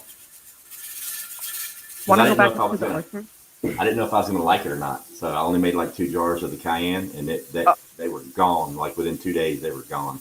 Oh, I bet it was so good. It was. We need to go back up to the orchards and get more apples. I want to make some spicy sauce. I don't know if you all noticed, but I used the Stars and Stripes edition of the ball cans. I was They trying to look see beautiful. what the design on the outside was, but I couldn't tell because it's so dark purple. Hold it up again. Can you get a better view of it? I just want to drink, honey. Hold on. Like, because I'm trying to I'll see come right what's back out. on the jar. Is it like flags or something? Oh, okay, I see it now. Oh, that's cool. Oh, that is so pretty. Yes. No, my dear, you don't need to see too. You want to see? Okay, hold on. Look, can you see that picture? Can you see the red, white, and blue on there? Wow. What? Can you say hi, everyone? Hi, everybody. Hello. You are so Hi. precious. Go be good. Be good. Get Of course, her our phone daughter. down. I want to see everything. Oh yeah. Here's G2 with the information. Ghetto. Pectin is a structural acidic heteropolysaccharide contained in the primary and middle lamella and cell walls of terrestrial plants. First isolated in 1825. Oh, G2's on it. G2's dropping the knowledge. Oh, you guys, I'm so happy, right? So the second batch, or my third batch of baby bunnies, which is Za's second batch, she had 9 more. They're like, all of them are black, except there's one gray, one dark gray, and one looks exactly like Tribe. It's just as red. It's like, looks just like the daddy. So I'm excited. So I got to keep that one. But the rest, like I'm making solid black rabbits out here like nobody's business, and I don't have a black rabbit at all. I don't know where all this. Yeah, like all my baby rabbits are black. Like the mama's white, the daddy's red, and all the babies are black. I bet they're cute. Oh, I bet awesome. they're cute and snuggly. They're fun. I'm fixing to eat some of them. But yeah, so Tribe, I mean, he's a full-blooded New Zealand, but he's red. So technically he has every single color there is in his fur. So every time he has kits, it's just like a rainbow of colors.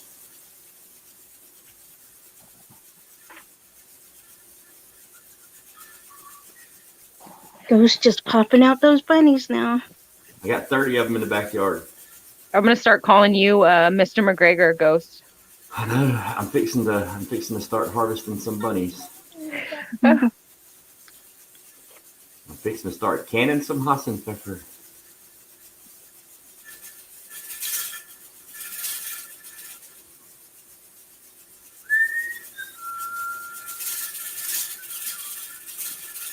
Ghetto pepper. Do what? Oh.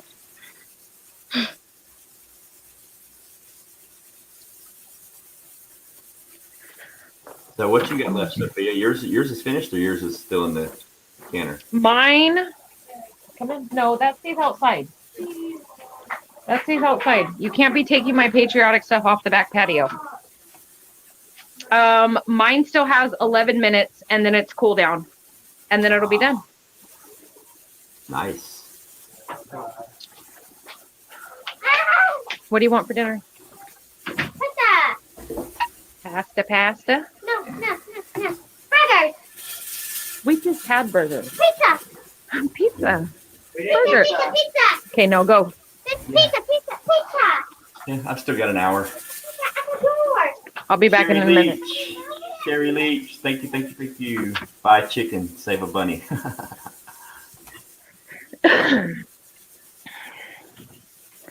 B. Mitch, you don't need to pressure can jelly. All you do is water bath can it.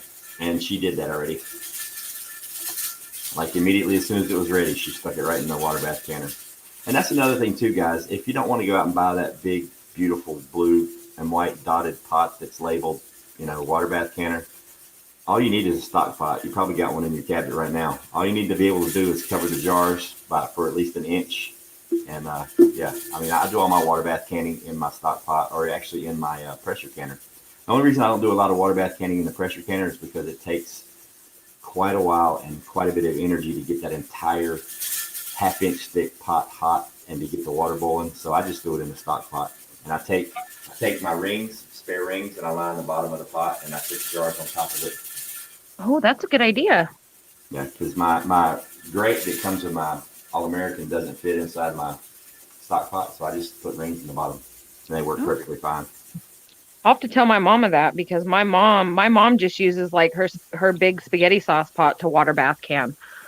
Yeah, I just line the bottom in rings. I just line the bottom with the rings, and then I'll set the jars on top of the rings, and they work perfectly fine. That way they don't rock on the bottom and break.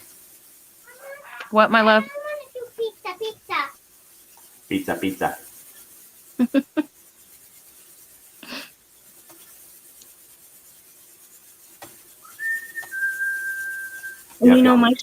My stock pot only costs $20.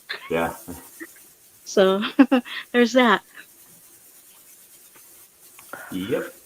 Where's Roots? 101. Roots and Milkmaid both had family plans today. They both had to do something with their family. Now, Milkmaid was in here earlier in the chat, and Roots said if she got done early, she'd try to pop in the chat for a while. But this is the first week since we started doing the canning party that Virginia Roots did not participate. I know. I was wondering. I was wondering if she was going to be here. Yeah.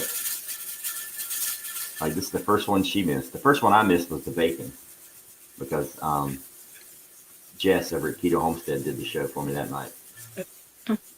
I want to do bacon. No, this is the second one Virginia missed, isn't it? Did she miss another one? Yeah, she missed one more, and that was because she was visiting Hawk, I think, that week. Oh, that's right. Yeah, she came in the chat. You are right. Yeah, this is the second one. Yeah, that time she went to see Hawk. Yeah, but she was in the chat. Thank you, Sita. Thank you.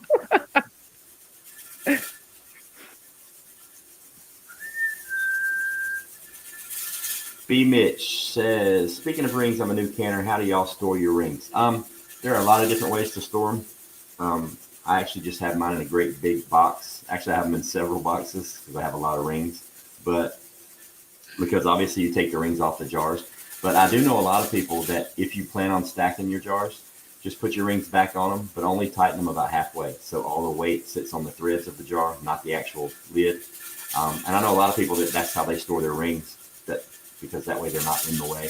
And they just barely put them on the jars. That way they're not, you might have to have a separate box or something to put them in. But go ahead. I actually separate my rings, the wide from the regular, and I put them on one of those, I forget what you call those things, those wooden things that you use for when you're doing like needle point or something like that. I forget what it's called.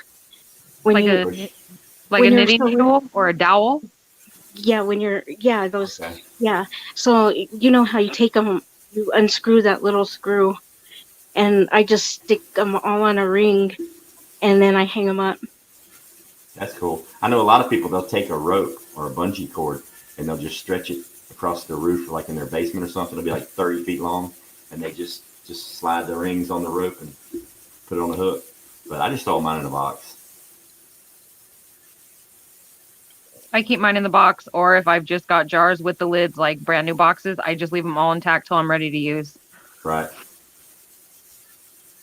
But I tell you what, I've bought in so many boxes of jars. I want to say at least 3 boxes, and like the bands and the flat, the round, were dented. Completely dented. Oh man. Yeah, I like every time I get a case, I inspect like every single one of them.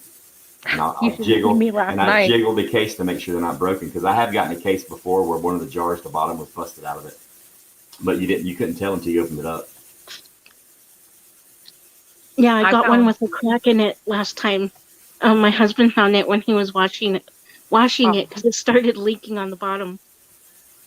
Yeah, I was gonna throw my rings away, but I'm glad I didn't, because you really only need them just for the canning process. But I'm glad I didn't, because when I moved from Florida, I put the rings back on all my jars, halfway, so I could stack them 6 and 7 cases high in the back of a U-Haul. and it worked just fine. I didn't lose any. I lost 1 jar, but yes, I'm glad I didn't throw them away. So yeah, I've got like probably 150 pounds of aluminum rings in 6 boxes in the basement. So yeah, so if aluminum ever turns into a precious metal, I'm all over it. You do not want to see my stack of jars. Like, I am a jar hoarder. Uh-oh. Like, truly. I'm a jar hoarder.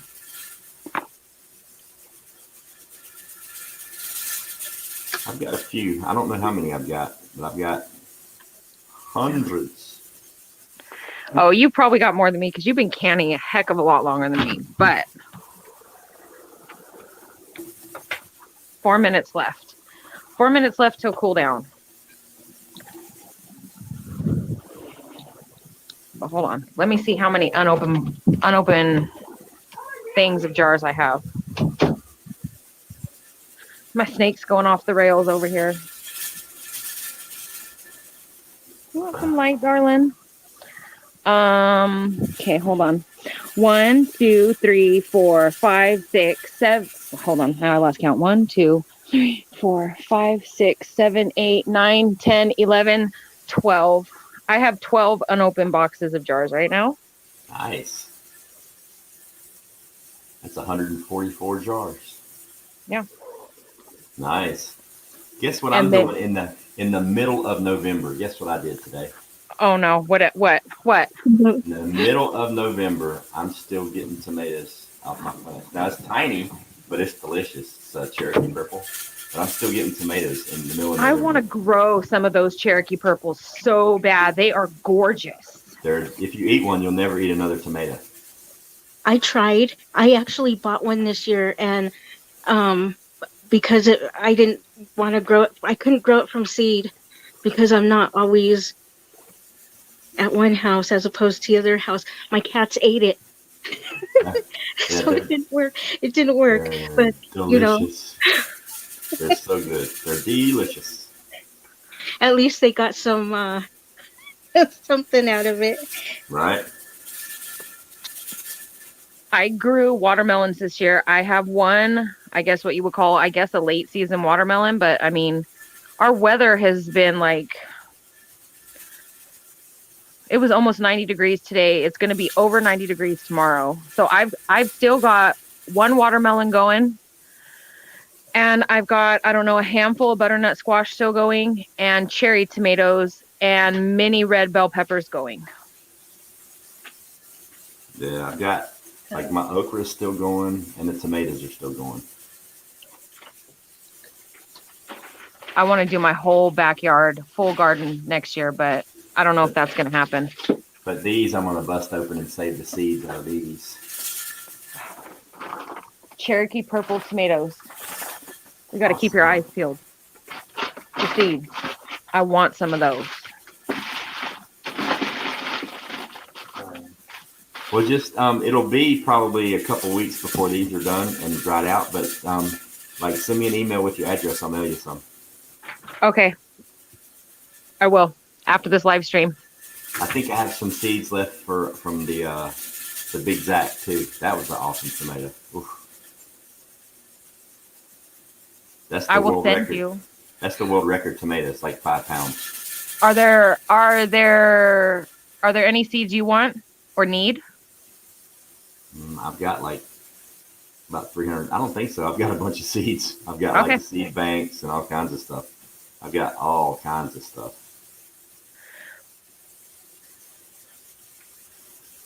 And I did an experiment last year too, just making sure that you can plant your pantry. Like all the beans that I got from Walmart or any grocery store, the dried beans, I took 2 beans out of every single type of bean that I had and planted them, and every single one of them germinated in 3 days. That's a good deal then. Yeah, so all your dried beans from Walmart and stuff like that, people, you can plant them. And it's funny because if you go to a feed store and you buy seeds, beans, they cost like 3 times as much. So just go to Walmart, just go to the grocery store and get your dried beans. You don't need to go to the feed store and pay extra. Yeah. Does anybody know how long from pick to eat on sweet taters? I don't. My first sweet potatoes ever outside in the pot right now. I'm going to flip them here in about 2 weeks.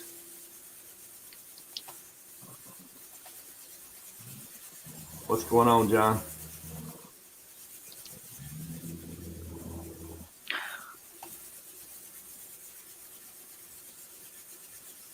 Nothing goes outside here. We have a foot of snow. Wow. Yeah, we haven't had any super cold weather yet. It's got down into the high 30s a couple times, but that was it. I can't wait for the cooler weather to come. Yeah, I like the chilly weather. Yeah, You it's might be here a- here already. You might be a jar hoarder if you don't can and have dozens of cases of jars in your closet. Yeah, and try to sell them on eBay for $150 a case.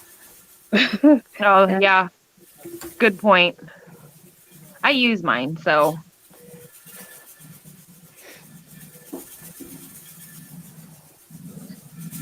I'm excited to try this jelly ghost. Oh, it's going to be good, Susanna. I know it. Mhm. I get so excited every time I can, even if it's the same thing I can before.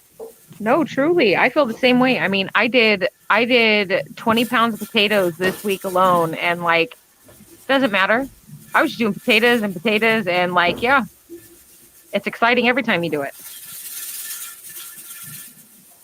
The only time I ever had siphoning was when I did potatoes, but then I realized what I had done. I don't remember what it was. I wrote it in my journal, or I did something. I'll have to go back and look at that again, but I'll know now not to ever do that again, whatever it was. I've definitely had siphoning, but I know the first time it happened, I asked Roots about it, and Roots said, you just want to use those sooner than like the others.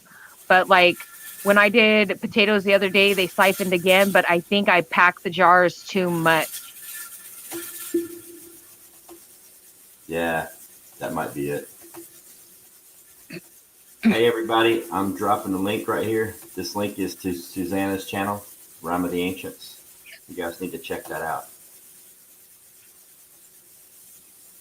She will definitely blow your mind with her lives and all of her knowledge, for sure.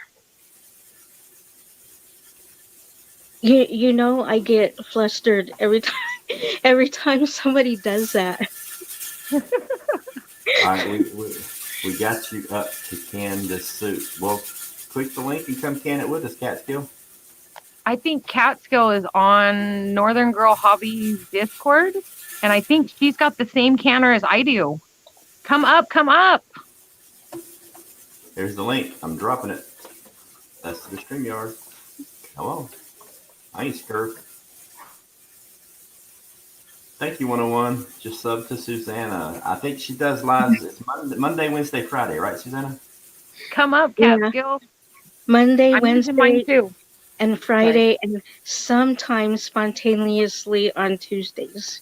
Yeah, and she's always here when I'm on live. So basically, Susanna's live on at least 3 different shows, 7 days a week.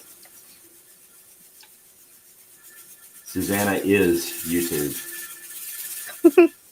Mark, it is the Presto Precise electric digital canner. So it's Presto, but it's electric. It's not stovetop. You know what I want to try? I want to try what Catskill did. She did the brandy cherries. She's putting her husband to bed. I gotta finish getting my basement studio and everything set up because I'm gonna go outside and I'm gonna build me a rocket stove, but I'm gonna build a permanent rocket stove. So instead of getting a gas grill and all this stuff to cook, I'm just gonna do it all on the rocket stove. Like, I want to see that. I'm gonna do the bricks, the like I'm gonna I'm not gonna do it out of cinder blocks. I'm gonna build a freaking rocket stove in the backyard, but it's gonna be like a permanent one that I can cook on, using sticks. That'll be cool. Because I'm going to can in the backyard. I want to can over a flame. So one of the canning parties, maybe, March, maybe. I'm going to do it. Or maybe, I don't know, I might do it in the middle of the winter. Just go outside and build a fire. Can over the fire. Oh, it is? Okay, so we are now, hold on, I'm switching the camera around for y'all. Yep, Catskill says y'all have the same one. We are now at our cool cycle.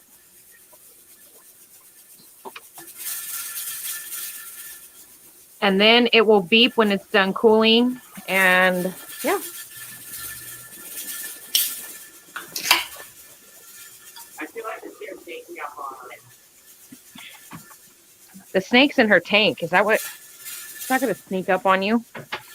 Yeah, I saw that too, dragonflies. But I'm thinking about making one like massive. I may even do like a brick oven pizza cooker too, and just have it rocket stove powered. Like, I don't know. I just feel like I've never laid brick before, so I want to learn how to lay brick. So I might as well make a massive outdoor kitchen. Why not? Well, hello, Brian, and thank you everyone who subscribed to my channel. Yes, everybody subscribe to Susanna's channel. What sounds mean?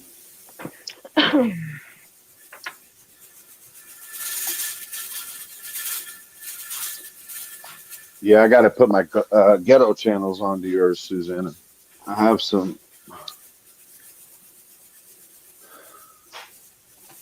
Basically, I got some random YouTube accounts that I like to add to all the creators' channels, so I can play the videos and hit the thumbs up on multiple names. Cool. I did about 20 to 30 minutes of ads for you today, Ghost, while I was working and listening to my music. Did 20 to 30 minutes of what? Of ads. Oh, cool. Appreciate it. So I went down your playlist. I actually made a video of the process that I'm doing, and I was going to put it up as my next video for my channel. I want to do something to be able to show people how to help the creators a lot better, without, really, it's just a little bit of time. That's all it takes. And if you're not doing nothing, and everybody's got an old cell phone in the drawer sitting, you know what I mean? Right.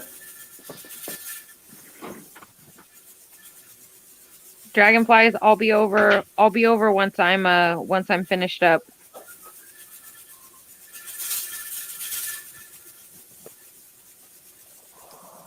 It's going good, little farm on the prairie. I got about, I don't know, how long do I have?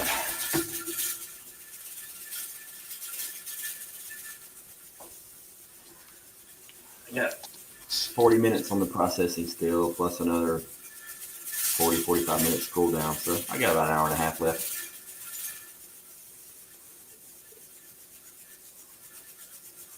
You know what I love about all the different meat we can is you could do all kinds of stuff with it. Like you're saying tacos, you can make it with rice, you can make it with hamburger, gravy, over anything really. Mm-hmm. And it comes out so good. I've been making lists of like everything I can think of. Yeah. Yeah, it's fun. It's addictive. It's like Tribe and Native when they started canning, they went nuts. The Purple Tribe was canning everything. I think he's canned like 700 pounds of potatoes. He went nuts. He canned every single day. Like he did the canning party, and then he went out and got more shit the next day, and he canned like every day during the week. He was sending me pictures all week long of stuff he was canning. I tried to do that, but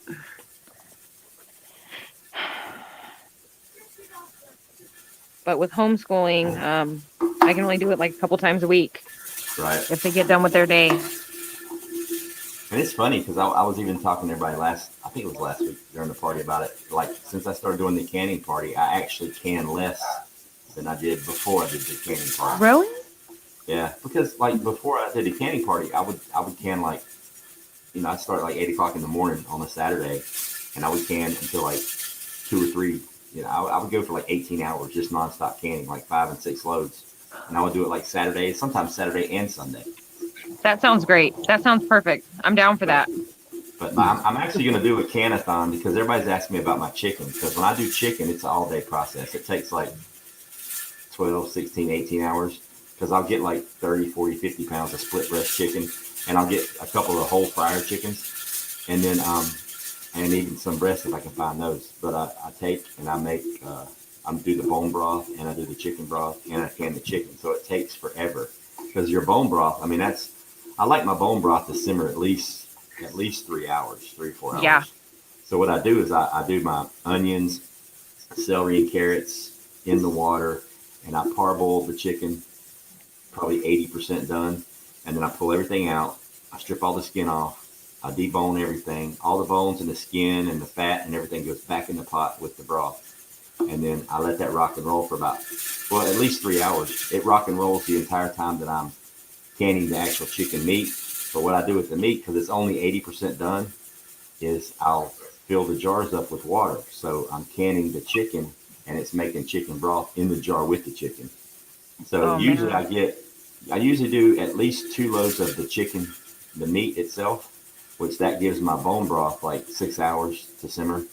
So once the meat's done, then I usually have 2 loads of bone broth, and then I'll add more water to it, and then I'll make at least 1 to 2 loads of regular chicken broth.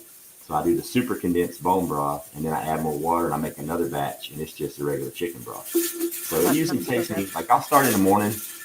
Like if I start at like 8 in the morning, I'm usually canning. It's at least 16 to 18 hours, but sometimes I've had so much to do, I would end up just putting both stock pots either in the refrigerator, or I would just like have them on really, really low heat on the oven and just let them sit there all night long and just simmer and stew. And then the next morning, get up and can the bone broth. So yeah, next time, or when you do this canathon or the chicken canathon, I will can chicken with you. I've never done chicken, but I want to. So when you do it, I'm so going to be there because I'm going to learn. I mean, I've done the bone broth, but that was just from carcasses that I had from a couple roast chickens that I did for dinner. So when you do this, I so want to be there because I want to learn how to do it step by step. It's fun. Chicken's my favorite thing to can. It's just a super, super long process. I mean, I could just go get like chicken breast already skinned and just, canned chicken, but I'm not going to get any bone broth. I want the bones. I want the skin. I want the fat. I want the gristle, all that good stuff going for, oh man, my bone broth is so dark. I used it when I did these lima beans. It's so dark. It's like bronze. It's like almost brown. It's good. So really, really rich. Oh man. Yum, Yes, yum, yum, yum. Yes. I bothered Ghost. Every time he would ask me, I told him I wanted to do the chicken and bone broth, and he was like, "Well, it takes a long time." It does. And I finally watched his videos like 5 times in a row, and I was like, "I'm gonna take this on." So I did it a few weeks ago, something like that, and it was the best broth I ever tasted in my life. You can just drink it. Like you can warm it up and drink it like a cup of coffee or cocoa. It's delicious. You can just make some spaghetti noodles and do it in the broth, and you got chicken noodle soup. It's instant. It's quick. Yeah, G2, thank you, and thank you for everybody that paid for my microphone and my headphones with those awesome donations. That was awesome. Yes, Brian, I have an All-American 921. Mark Bottoms is all over it. Yeah, I love my All-American. It rocks. I've never canned on anything else.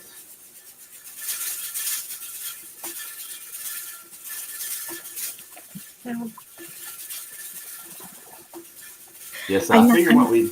go ahead, I'm sorry.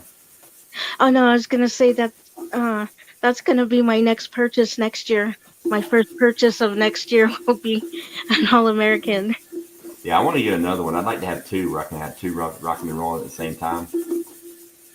I may actually just go get a Presto just so I can do that because I can can so much more, so much faster. Where are you going? But I think for like... What are the kiddos going to have? I got nuggets. Yes, I'm definitely want to get another canner. But I'm actually thinking about running power to my basement for a stove and getting another stove and just start doing my canning in the basement. Just on my hair. And I can do it without a microwave over the top, so I can get like the really big canner like Dusty Data has, and then I can really do some canning. What I really want is coffee right now. Because Dusty can, I think it's 16 quarts at one time. It's either 16 or 18 quarts at one time. He's got the biggest All-American you can get. It's like twice the size of mine. And he can it's either 16 or 18 quarts at one time. I was thinking of getting one of the stovetop ones as a backup. I'm afraid, though. I'm afraid. There's so many safety features on them now. The only way you can do something wrong is on purpose. Yeah, so I mean, I love my All-American. But yeah, so for the chicken canning, the canathon, probably what I'll do is like do it in stages, like Right. like go hot every 2 hours for like half an hour and get everybody up to speed. Or I might just go live and just leave the damn streaming, because StreamYard doesn't cost me anything. I pay for the the monthly deal.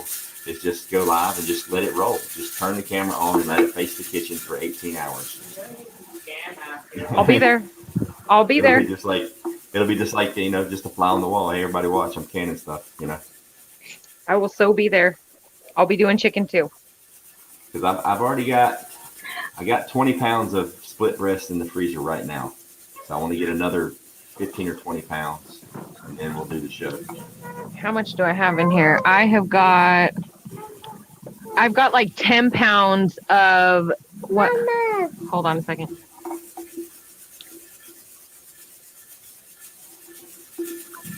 I've got like 10 pounds, but they're boneless, skinless. So that means hitting the store for some split breast, because there's no point in just doing the boneless, skinless, because you want those bones. You can do the split breast, and you can also just get those little fryer chickens. They usually come to a package, shrink wrapped. Okay. And it's got that, because that way you get some dark meat too. Because I like the dark meat and the canning the chicken because it's just juicier. It holds up really well in the canning process. Okay. So I get a couple of those whole chickens. They're like 98 cents a pound or something. They're dirt cheap. And I do a couple of those. I'll do the boneless, skinless, and I'll do the split breast. Because here lately, it's been hard as shit to find split breast chicken.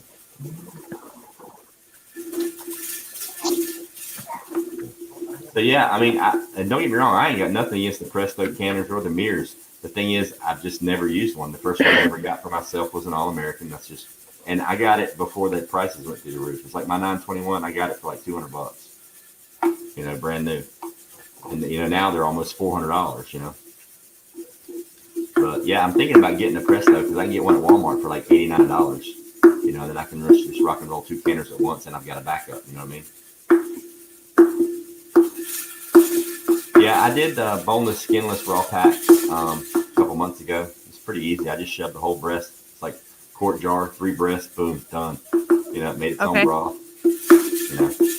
But yeah, I'd rather do it the other way, because like the best part about the bone broth, if you go to the store and you get a quart of All-American of organic bone broth, it's like $7 for a quart.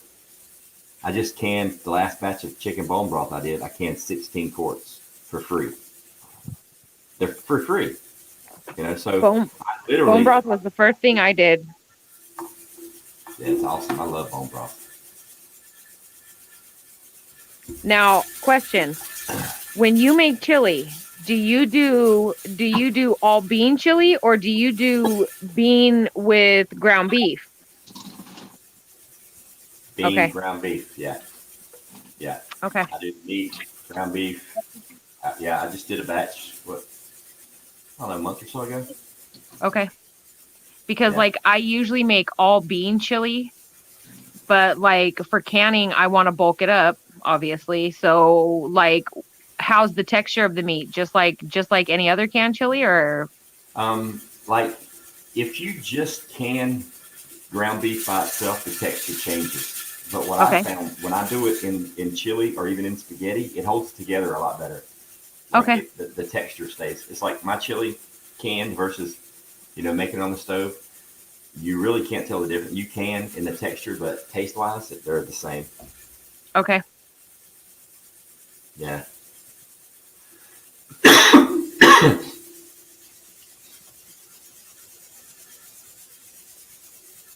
I think I'll do chili maybe this week or next weekend. I definitely want to make some. Yeah, Native Voice, when he came on here a couple weeks back, he did chili.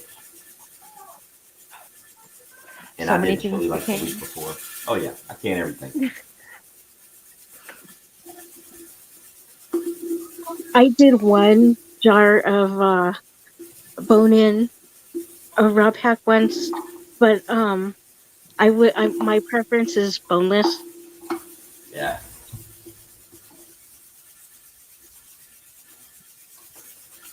Well, plus I like to do it with the bones because here, especially when I start processing the rabbits, I'm saving all the bones because I'm going to make, the bone broth from the rabbit bones. But also I'm saving all the bones. I'm going to dry them out and pulverize them, and I'm going to make my own bone meal. Beyond here in the box. For the garden. So I'm going to save all the bones of any kind of bones where I can pulverize them and make my own bone meal. And then I'm going to try to figure a way to get the blood and dry it out really good and powderize it so I can make my own blood meal as well. That stuff's expensive. Blood meal and bone meal is crazy expensive, but it works really good in the garden. Yeah, it is. But then again, with the rabbit manure, it rock and rolls perfectly fine. So now, what does rabbit taste like? I've never had rabbit. It's delicious. It's the healthiest meat on the planet. Like doctors. Is it gamey? Is it gamey? Is it strong? No, it's like chicken but better. Okay. Premium. It's like now that's if you process it correctly. Now it's different. Like if you how would you put it? It's like people that they talk about deer meat being gamey or this being gamey. Well, if you shoot it in the woods and then it takes you an hour and a half to drag it out, get it on the 4-wheeler and drive it back to camp to go ahead and hang it to bleed it out. Yeah, it's going to be gamey because that blood's sitting in that dead carcass. You know what I mean? The object to get rid of the gamey is get the blood out as fast as possible. You want to dispatch it as quick as possible and get the blood out as quick as possible. But like for the rabbit, when you process it, it goes in the fridge for at least 24 hours to let it rest. And I mean, I haven't had rabbit meat it's been a couple of years, but I mean, it's delicious. There's no fat, there's no cholesterol, super, super healthy for you. It's awesome. I have so many cookbooks with like recipes for rabbit, and so I was like, Like anything you can do with chicken, you can do with rabbit. Like you can substitute rabbit for any recipe with chicken, and most people can't tell. Wow. Like say chicken and rice or chicken chili, things like that, you can do rabbit, and most people won't even be able to tell the difference. I probably ate it before and don't even know it. Mm-hmm. Like barbecued rabbit meat is delicious. Oh yeah, like you can make, like I do pulled pork barbecue and I do the pulled chicken barbecue, but you do it with rabbit meat, it's so delicious. I want to try some now. What kind of rabbit? I have New Zealand and New Zealand California cross is what I have. But I mean, the key to any kind of wild game is get the blood out of the carcass as fast as possible. Period. Right.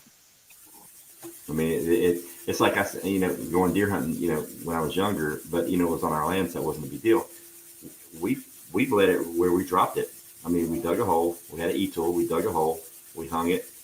We processed the entire thing right there in the field. So not only does it help the process of the meat not being gamey, but now instead of you trying to drag out 180-pound, buck through the woods, now you're just dragging out 120 pounds of meat. You've processed it right there, so you're good to go.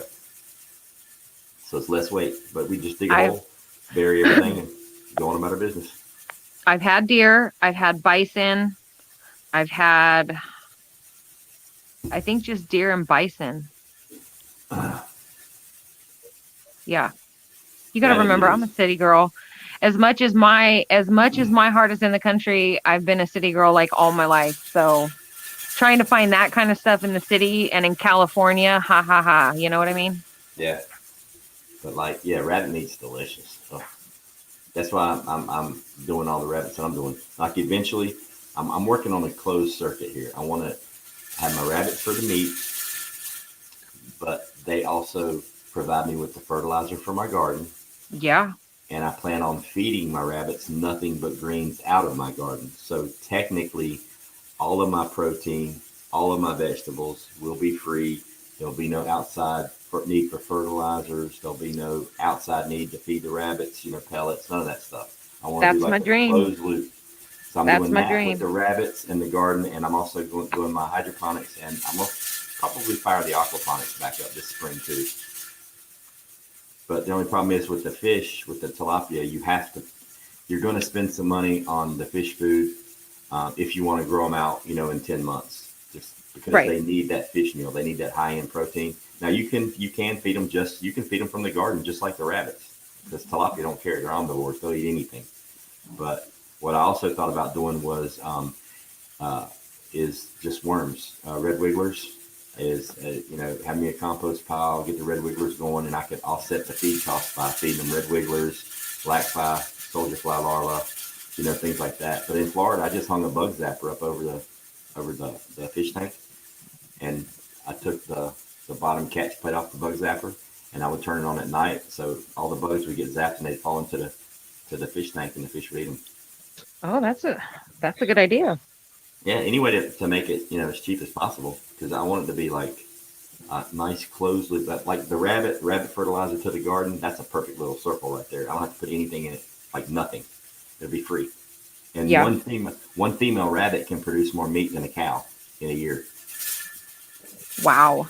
Yeah, if you do the math, one female rabbit, if you breed, every 6 weeks, like the max breeding process, one female rabbit can produce more meat than a beef cow in a year with all her offspring.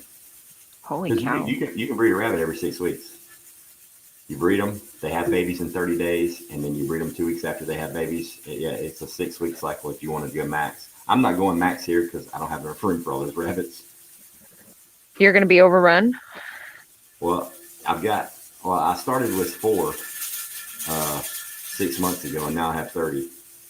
Holy cow, Ghost. And they were only 8 weeks old when I got them. So, and you can't breed them until they're 16 weeks old. I didn't start breeding until July. July, my first kits were born, and now they'll be at breeding age this week. So some are going into the breeding program. Native Voice is coming to get some, and the rest I'm either going to give away or they're going in the pot. They'll go in the pot. Probably so. Because I've got chickens. I've got chickens, but other than that, you got to figure we live in a city where the only reason we can have chickens is because we're in the unincorporated area.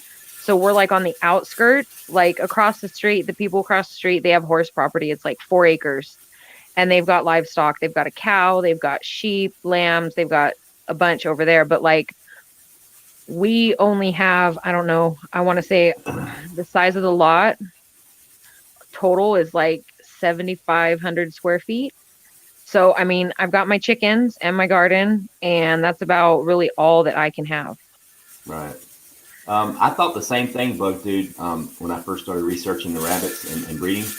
And it's funny, scientists have done studies on this. In the wild, they breed, as soon as they have kits, the rabbits go into a massive heat cycle for the next week to 2 weeks. Like in the wild, female rabbits usually breed as soon as they have babies, like within a few days, as soon as they have babies. That's a normal cycle for rabbits. That's why people say breeding like rabbits. That's normal for them.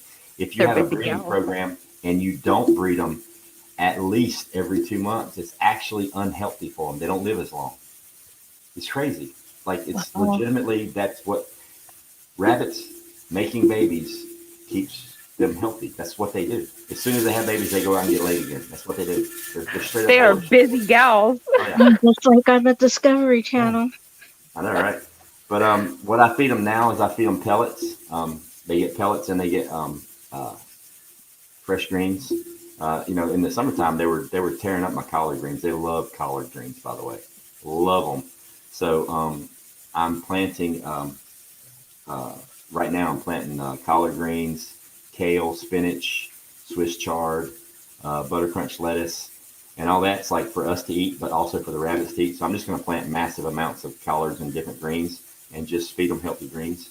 I was going to put them in tractors on the yard, but, this is North Carolina, and we do have wild rabbits, and they have different diseases and stuff, and I don't want any of those parasites getting in my food.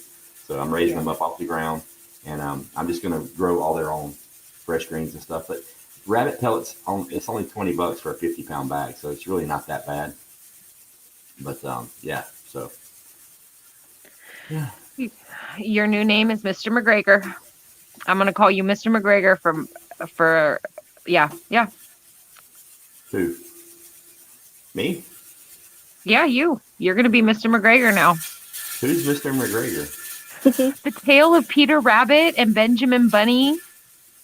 Those are classics by Beatrix Potter. Mr. McGregor, yeah, naughty Peter Rabbit used to go in Mr. McGregor's garden and steal the fresh lettuces and everything else, onions.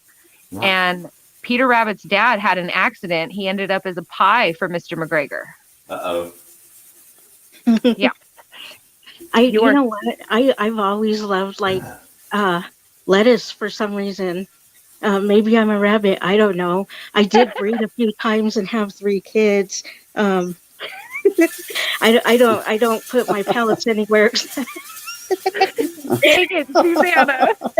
I know, right? But What the hell did I come back to? So, like with the rabbits thing. So I want to.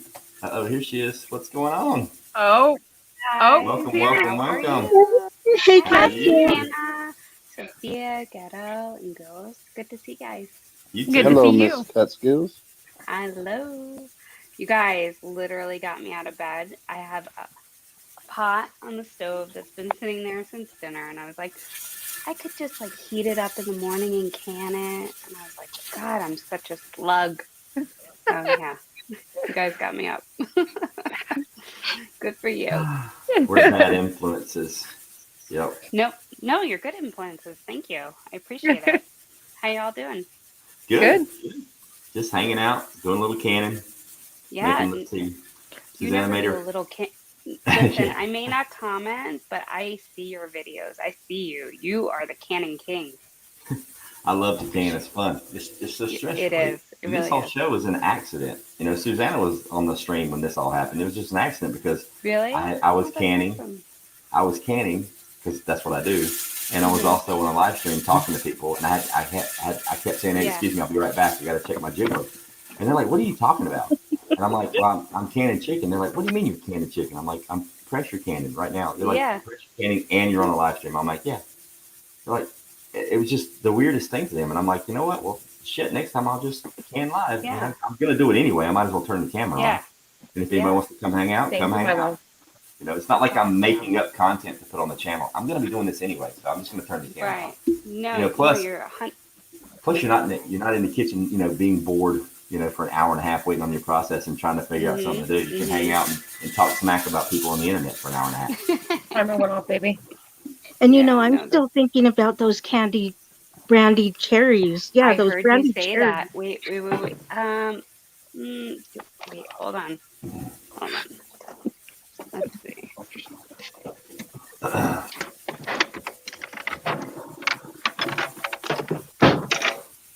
You are the So absolute best. I had opened up a can, you know, and they stay. So I had opened up a can. Oh my gosh. That was She a while made ago. brandy Oh my God, cherries. this is so good. She's got the same canner. I do. Yes, I have the same canner as you. You love it? I think it's. I like the am most amazing obsessed thing. with it. Like, seriously. No, because you know what? Like instead of running like either your outside grill or whatever, your flame, or I have a gas oven, it's like set it and forget it type of like nonsense. It is. amazing. Yeah. I mean, I don't know how many. I think they come in different sizes, but I can do what like 5 or 6 quarts. So you can't do like a massive amount, but it's still really nice to deal with. Yeah. Do you guys know I bet. Rose Red Homestead? Yeah. Yes. Yeah, she is like the real deal. She has done several like videos about it, and some of the things she like tests it, and it might not go up to the degree and whatever. But I will say, as a human, I've tested it. I've eaten the meatloaf after a year, and nobody's died here. So Yay. Yeah. Hey, Yay. yeah. That's when the Canimals were born. Bug Dude, was it you that dropped the name Canimals? There was somebody in the chat that said, hey, you should call them Canimals. You should call them the Canimals. No. I was talking about Bug Dude. Was it Bug Dude? Was it you that dropped the name Canimals? I can't remember who it was. Yeah. Because I was like, okay, I'll use it, and then it just took off from there. Mark, I've got right now. I've only got three hens and a rooster. I did have 4 hens, but a bobcat came into our neighborhood, and there's all of us have chickens, and this bobcat, oh my goodness. Where are you in California? I'm in Southern California. I'm in Riverside County, so I don't know if you know where you know where Riverside is, but we're like, I don't know, we're like an hour and a half. I know San Diego. I know a little bit inland. So essentially we're an hour and a half above San Diego, like northeast of San Diego, and we're about an hour and a half from LA too. LA's north. Wait, no, I have a girlfriend that lives probably right where you are. There's a couple other towns. What's some other towns there? We've got Temecula, we've got Murrieta. That's where she lives. That's exactly where she lives. Yep, Temecula. I was her maid of honor. Yeah, Temecula. That's where our closest Costco is. So yeah, we're always in Temecula. She's got chickens too. So. G2, I think it depends on, number one, how many rabbits you want to eat and what kind of extra stuff you're going to do with them. My plan is to feed my rabbits completely from my garden and have my rabbits be the only fertilizer that's used in the garden. So basically they'll be free. I'm not going to have any outside food going to them, but I'm also going to tan the hides. And there's a market here where I can sell rabbit meat. I can sell whole rabbits, live rabbits, and I can sell, the hides, at a place that's only like 5 miles from my house. But to be self-sufficient, I mean, if I'm planning on running somewhere between 12 and 20 breeding pairs, or breeding. I'm gonna say 8. Say 8 does, and I'm gonna have at least 2 bucks, but I'll have a backup buck at all times. But that way, I don't have to breed them every 6 weeks. I want to do like every 2 months to give them a break and just kind of rotate them. That way they'll last longer. But they say you're only supposed to breed them for about 2 years. But that's a lot of meat. Like if I ran that in the living room, if our kids are going to behave. If I ran 12 rabbits, say, 10 does, say 8 breeding does and a couple of bucks. If I ran them at full bore for a year, I figured it out, and it'll be super easy for me to put away over 1,000 pounds of meat. And that's not even hard. And you're saying that is as good as chicken. I'm like you, Cynthia. I think I tried rabbit once at a restaurant. It's better. It's so much better. It's delicious. And it's healthy. We're looking to be more self-sufficient too, and it seems like that rabbit is like a lot easier to deal with. Free. Like you can literally throw your lawnmower away, raise them in your yard. You can put them in rabbit traps, and they'll cut your grass for you. And you don't have to, and it doesn't cost you any money. I want to try rabbit. Is there a certain breed of them that's like? Yeah, I mean, you want like the ones that I have, the New Zealand and the New Zealand California cross. They're specifically for meat. Right. Now you can get some bigger ones. Like they make these. They have, what are the ones, those massive rabbits that people wanted to use them for meat, but the problem is your bone to meat ratio goes down. They have those massive rabbits that weigh like 30, 35 pounds, but oh wow, their bones, you're getting less meat. The meat to bone ratio is best with a New Zealand, California cross, a standard Rex, those rabbits. How long does it take, like from birth to butcher, basically? 12 weeks. You can butcher it at 12 weeks. That's it. Wow. That's as early. Not enough time to get attached. No. No, but like you can. That's if you feed them. If you're really laying the food to them. So you get a good 5-pound rabbit. Oh wow. But if you're not in a rush and you're just growing them out like mine, I'm gonna do it like 16 weeks, because if you're doing them at 12 weeks, you can't save the hide because the skin's too thin. Like literally, when you process them at 12 weeks, you can just use your finger and rip through the hide, just pull the hide off. Oh, God. Yeah. So you want to let them go at least 16, maybe even 18 weeks if you really want to do the hide. It's not very long. No, not at all. No. All right. And and you just leave them in like the box outside and. Yeah, they love the cold weather. Yeah, they're in the. I did a video where I built the cages. Upstate New York, so that's what we need. So. Where are you at in upstate? I was at Fort Drum for 3 years. Where are you? I was in Fort Where were Drum you? for 3 years. Fort Drum, Watertown. Okay. So I'm in Catskill Park. Stewart Air Base is south of me. Fort Tyranga, what is it, Tyranga or something like that? Ticonderoga. Yeah, it's Okay, south yeah. of me. Yeah, that's North of me. Pardon me. That's it. I'm like Plymouth's giant. I'm a little over 2 hours north of New York City, but Okay. you wouldn't know it because I'm in like the middle of nowhere. But, Right. Yeah, like rabbits do really good in the cold weather. They just don't like heat too much. Yeah. So but like Yeah, honestly, in order. they're super quiet. They're super quiet. They're easy to handle. It's the healthiest meat on the planet. Doctors actually prescribe it to people with heart problems and cholesterol issues. There's 0 fat and there's 0 cholesterol. Yeah. It's delicious meat. It's delicious. It's really good. And you can have them anywhere. It's not gamey? No, not if you process it right. Okay. Yeah, if you process it super quick and get the blood out really, really fast and let it rest in the refrigerator for 24 hours, it's and you don't have to process it with like pork meat or anything like that. No. Like, okay. Nah, you do it just like chicken. Are you sure it didn't beep? Like you just literally do it just like chicken. Like it's just you can substitute rabbit meat for anything that you put chicken in. Yeah, like, I know. That's what Hutch always said, and I just never done it, so I don't know. Yeah, but and the cool part about it is you can raise meat rabbits anywhere. Like you can be downtown New York City in an apartment, and I know. You can have meat rabbits on your balcony because they're not classified as livestock. Yeah. So you can raise them anywhere. Well, I'm glad I'm not doing that, but. And they're super, super quiet. They're super quiet. You know, they're just like awesome. And the rabbit poop is insane for the garden. Like I did an experiment this summer and it was Prepper Tribe's idea because I was bragging how good the rabbit manure was. And he's like, well, if it's so good, then just plant stuff in nothing but rabbit manure. I'm like, all right, I will. So I planted okra and I planted a watermelon and a cantaloupe in the 5-gallon buckets. And the only thing in the bucket was rabbit manure straight from underneath the rabbit cage. It still had straw mixed in with it. Well, that's the best for the garden. And they grew like crazy. Yeah. So. Yeah. That's what I hear. I hear it's better than chicken, actually. Oh, it's way better. Like it's a cold fertilizer. You can put it straight on the garden. It doesn't have to cook or anything. And that's the whole key to being self-sufficient. Because if I can feed my rabbits from the garden that they fertilize, of course, yeah. And they don't mess around. I've probably got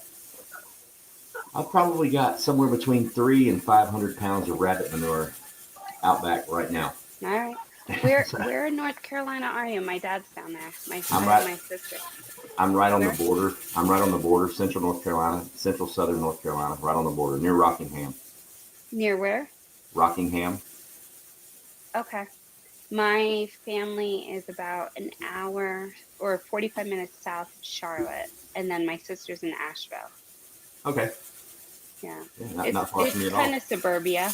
We're there. I don't like it at all, to be honest. I go there every year. Feel like it's a second home, but it's suburbia. It's like very everyone from New York moves down there.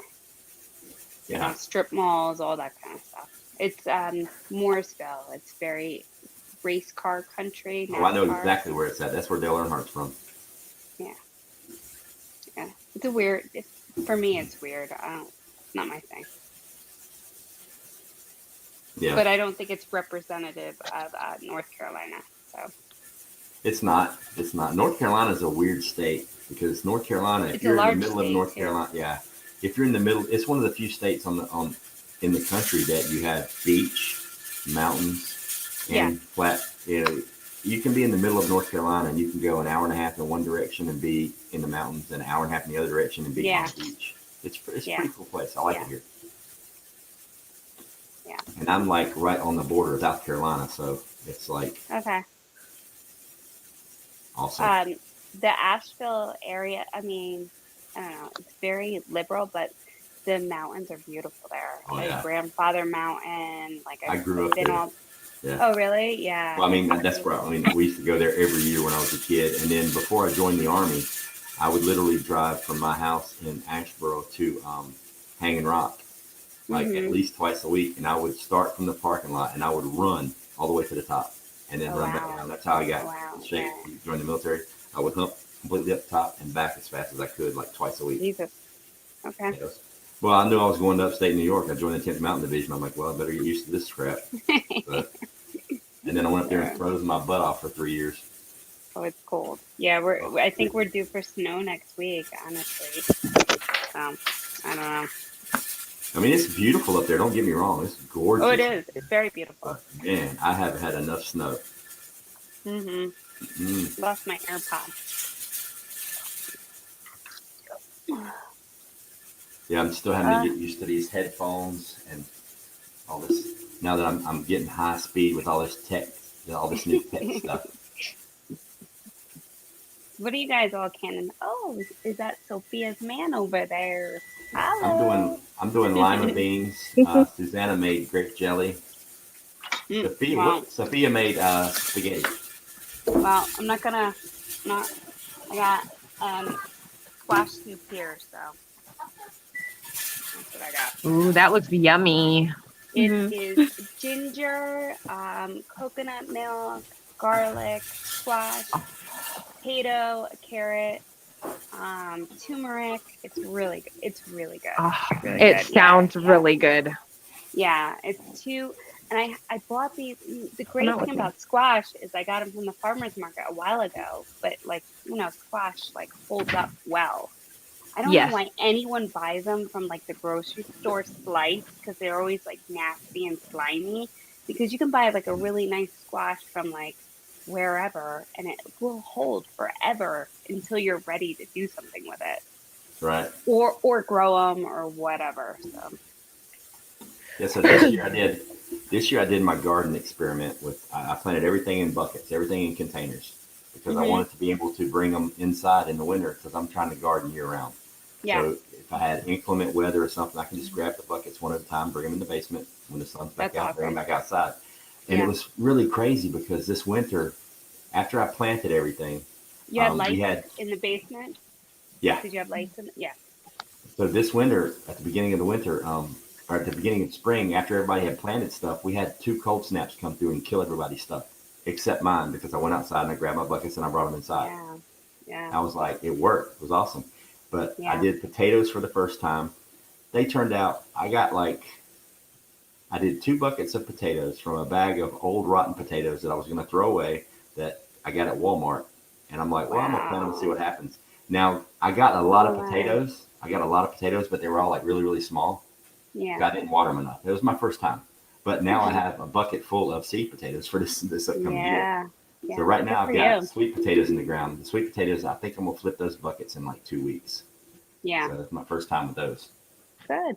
That's awesome. But I screwed up with the potatoes this year because last year I planted the carrots in the ground. We have really rich soil here, but it's very rocky. So anything that needs to grow down doesn't work. So this year I did a raised bed of carrots. Perfect. It was fine. But I didn't think about it, and I tried to plant the onions and the potatoes in the ground. Didn't work. All I got was sprouts. So I know I need to do raised beds. But everything else that I plant, tomato, this year wasn't great with the tomatoes because of the rain, and everyone had problems with tomatoes. But everything grows really well here. You just only have a short period of time, Right. That's the bad part. And see, I want to be able to grow year round, because when I was in Florida, before I moved here, I could grow year round, all year. It would get cold in the wintertime. You get a couple weeks where it got down into the 40s, but you could grow year round. So I want to figure a way to do that here. So I've got, grow lights in the basement and things like that. So I'm just gonna transition to a wintertime garden, and I've got my hydroponics. I'm fixing to set it up, but I'm also going to do soil, which is basically just going to be rabbit manure, inside. Yeah. That's awesome. I'm going to turn off my camera because I'm going to move and get my jars and start filling. Okay, guys? Okay. But I'm here. All righty. Yes, I'm gonna jump down, Ghost. Okay. Because I want to take pictures of the jelly and start putting them in my journal. so All I right. can write down the process again, and so I don't forget it. You in that journal is just that is just so cool. Like she writes everything down, like legit. I'll show you all what it looks like at some point. I'll make a video and put it up. Okay, that'd be cool. I want to see it. Like Susanna has this massive journal that she writes in every day, multiple times, and then That is awesome, and though. then Virginia Roots. Anytime you see Virginia Roots online, she's got a pad and a pen right beside her. She takes notes on everything that she watches. Like for real, I love Roots. the next I time Roots is love on that here, lady. the next time she's on here, you can say, "You remember that show back 19 weeks ago when you did?" She's like, "Hang on," and you'll hear her flipping through the papers, and she'll be like, "What?" And she'll tell you exactly what happened. Like for real. I need to start doing that. I feel bad for whoever she's with because I feel like I'm like that and I don't have a pad or journal, but it's in my head, right? My Right. husband's always like, "What do you keep notes?" And I'm like, "No, I know everything." I love it.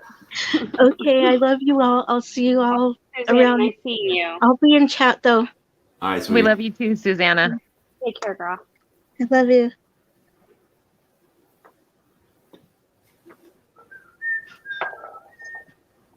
Yeah, Susanna's going to need to make a cookbook. That's another thing I think I'm going to start doing. I'm going to do like a little series and start, videoing me eating from my preps because I eat from my preps at least 3, maybe 4 times a week. Like I'm rotating through all of my stuff right now. I'm down for that. I love to cook. Like I'll legit just go downstairs and I'll grab a jar of chicken. I'll grab a jar of milk. I'll grab some rice. And I'll come up here and I'll make chicken and rice for my preps. Or like Thanksgiving's right around the corner. Like my macaroni and cheese for the last 4 years has been made from my preps. That's I grab a box of elbow noodles. I grab a quart jar of my canned milk, and then cheese. And I come up here and I make homemade macaroni and cheese. Basically from the preps. You need to start doing videos on it. I'm down with that. Yeah, no, me too. I actually did a couple of videos, not quite to the level that you're talking about, but I named them Cooking with Your Preps because I feel like we all, or many people, put away stuff, but they don't know what to do with it. Like you can have 50 pounds of black beans and 50 pounds of white rice, but did you think about spices? Do you know what to do with them? Do you have canned butter? Do you have milk? Do you have cheese? Like, you know what I mean? Like, I'm not talking about apocalyptic type things, but like if you can't get to the grocery store for a month, like what are you doing with this stuff? Right. And I don't think many people know what to do with that. So I think that's pretty awesome. Well, I don't can anything that I don't eat. So it's like, Me neither. It's like this spaghetti that I did last week. It's like I can just pop that lid off, pour it in a jar, heat it up. It's done. But the cool part about canning food is you don't have to heat it up. It's cold, but the nutrition's still there. Putting heat to it doesn't add any nutritional value to it. You know what I mean?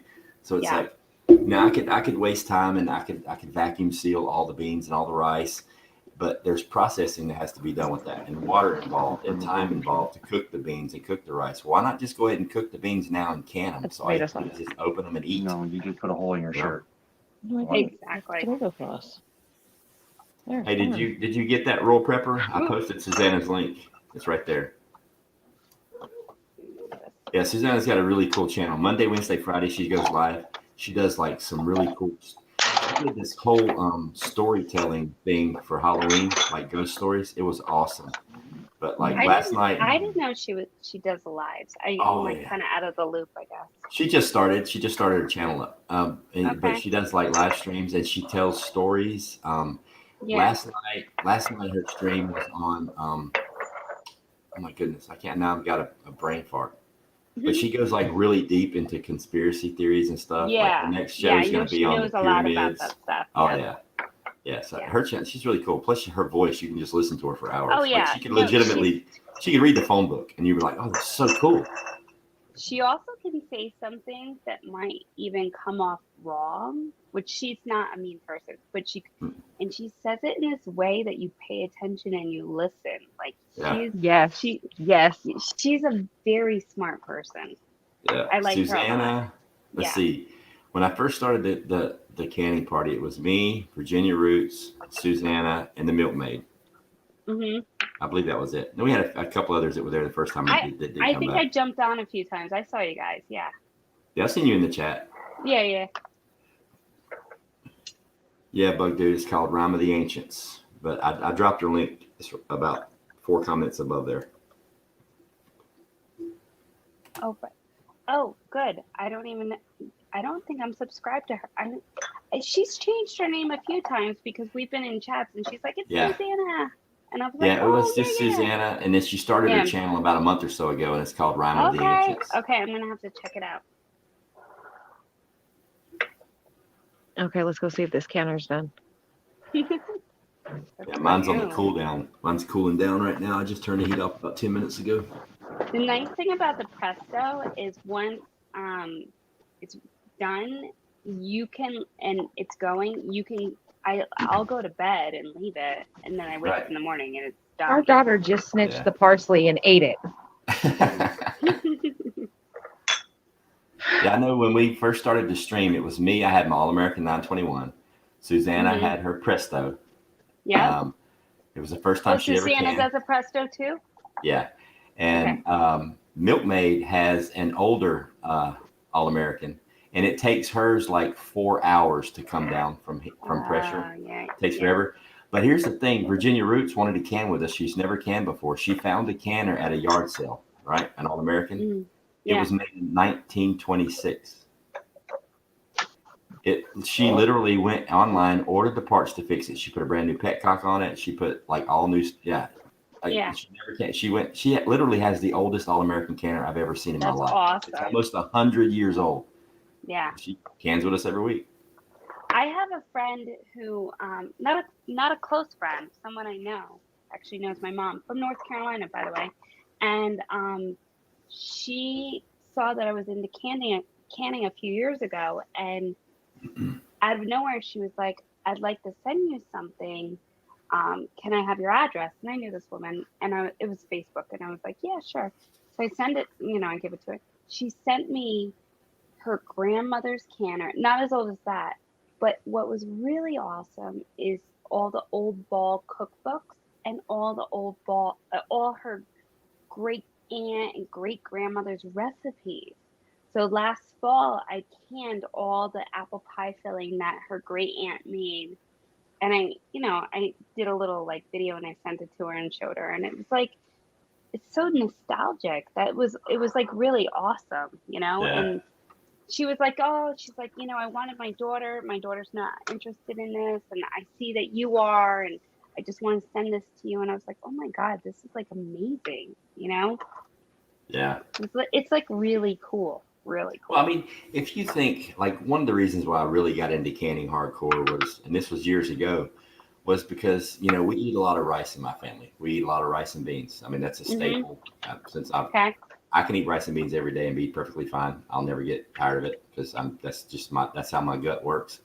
But, we were getting the boil and bag rice, you get the box. It's like $5. It's like $5 something for 5 pounds. I'm like, so rice is $1 a pound that way. And then I'm looking at a 20-pound bag at Walmart. It's $8.48. And I'm like, wait a minute. As much rice as we eat. So I added it up by buying it in bulk. We're saving anywhere between $500 and $700 a year just rice. And that translates over into foods as well. I'm like, I'm saving money. And God forbid you want to try to buy like different varieties or organic. It's like, forget it. When I buy my rice, I buy it in 50-pound vats. And I put it in Mylar with the vacuum sealers, and like I love having it like that. That's what I do. I still go to Walmart and stuff, but like I still do that though. And people ask me, how long is your rice going to be good for? How long is your rice? Until I'm ready to eat it. Yeah. That's how long it's going to be good until I eat it. That's how long it's going to be good. How about the stuff you can until I eat it? I don't care if it's 15 years from now. I'm going to eat it. My girlfriend's like, do you have any mac and cheese? I'm like, because she was coming over with her son. I'm like, I got everything. It's okay. Yeah, it was funny. And then when I told people that I can milk, they're like, oh my God, you can't can milk. I'm like, can you go to the grocery store and buy canned milk? Yeah. Then why can't you can it? I can it here at home. And I drank it live I popped the seal and drank it, on the video. Yeah. I'm like, yeah, it's been there for I a year. didn't know It's you could. perfectly fine. I didn't know you could. I never dehydrated milk or butter. I didn't. I mean, it makes sense. I just never Yeah. did it till recently. That was cool to me. Yeah, I want to do milk, dehydrate it. Mm-hmm. Hey, there's Susanna. Susanna's back. We got to quit talking about her.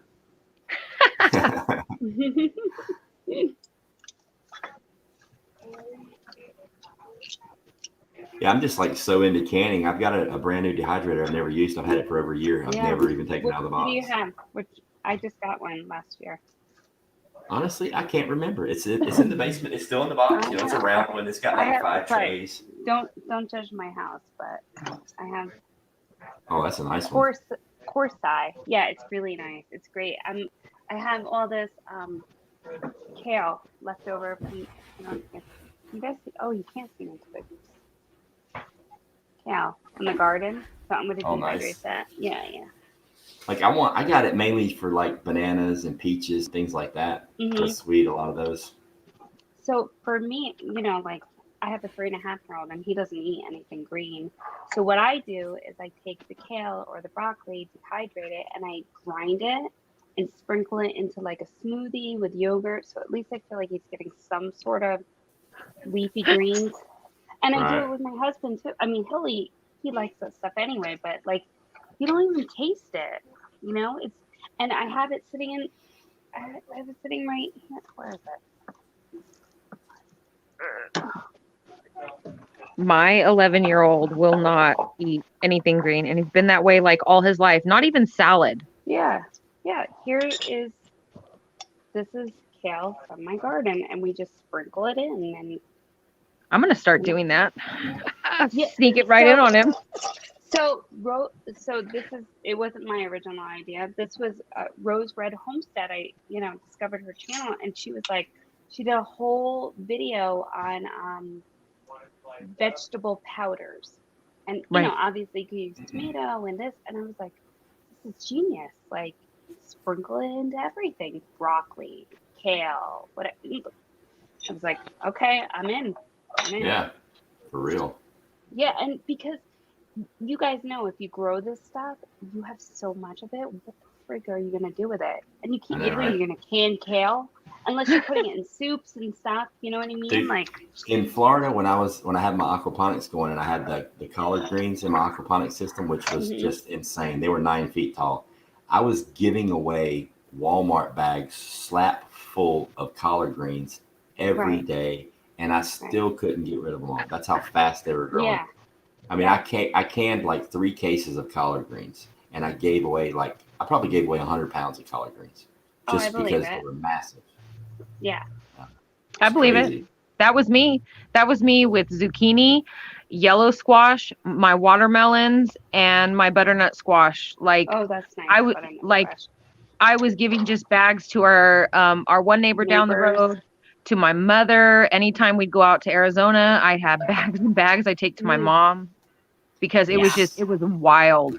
That and celery, because celery just does not die. And celery just like lives forever. I'm doing celery in the spring. I'm doing celery. I put 6 celery plants in my aquaponic system, and about 2 months later, I yanked 5 of them out and got rid of them because all you need is one. Because as you go out there and you cut off a stalk of celery, it's back in 2 days. It grows another. It's like a starfish. It just grows another limb. It keeps going. Celery doesn't die. You can go to the store right now and buy you a bundle of celery and cut the bottom 3 inches off and shove the little root in the dirt and water, and it'll start growing. It'll grow new celery. Yes, but I'm going to do that tomorrow. I'm going to do that tomorrow, Ghost. There's a few vegetables that do that, like celery, onions, right? Celery, onions, yeah. Not carrots. Celery, onions. Is it potatoes? Well, you can do sprouts. You can do carrots. It just grows to greens. It doesn't grow the carrot itself, but it grows the top parts, which that's awesome. Rabbits love that, so that'll definitely be in my garden. Plus, my dog eats a carrot every single day, so I have to grow carrots. So. Oh my god! So I'm going to be skinning rabbits next year. I see it already. Hopefully next year. And there's a really good channel that you can get all the rabbit knowledge that you need to start doing a rabbitry. And like they legitimately let you know exactly how many rabbits you need, you know, to have X amount of pounds of rabbits or X amount of pounds of meat per year. It's Living Traditions Homestead. Okay. They have an 8-part rabbitry series on everything you need to know about rabbits, and it's very, very detailed and awesome. And I get a lot of my stuff from those guys. Wow. I never knew all that. You know, and here you're spending $25 for rabbit at a restaurant. Yeah, but like the rabbits that I bought, like my buck, my main breeding buck, he's full-blooded New Zealand, and he's a full-blooded New Zealand red, which means he has every single color in the rabbit rainbow in his coat.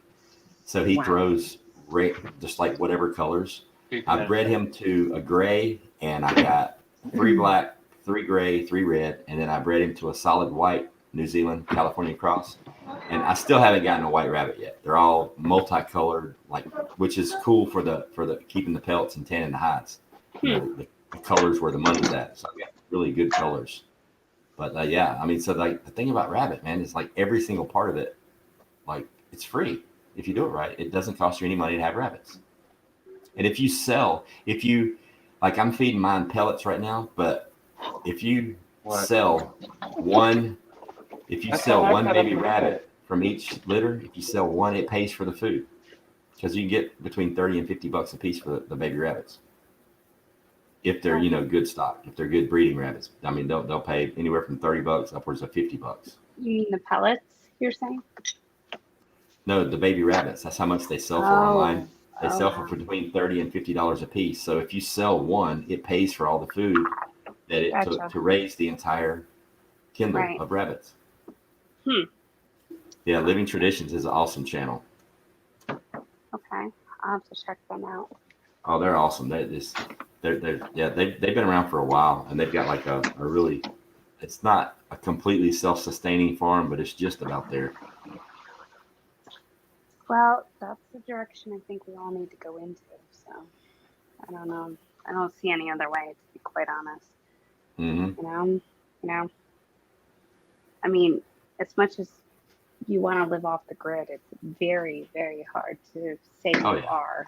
You know. Yeah, there's only one meat protein source that is like you can do anywhere, and it produces a crap load of meat, and that is rabbits. And now chickens are awesome, but chickens are noisy. You know, chickens are noisy.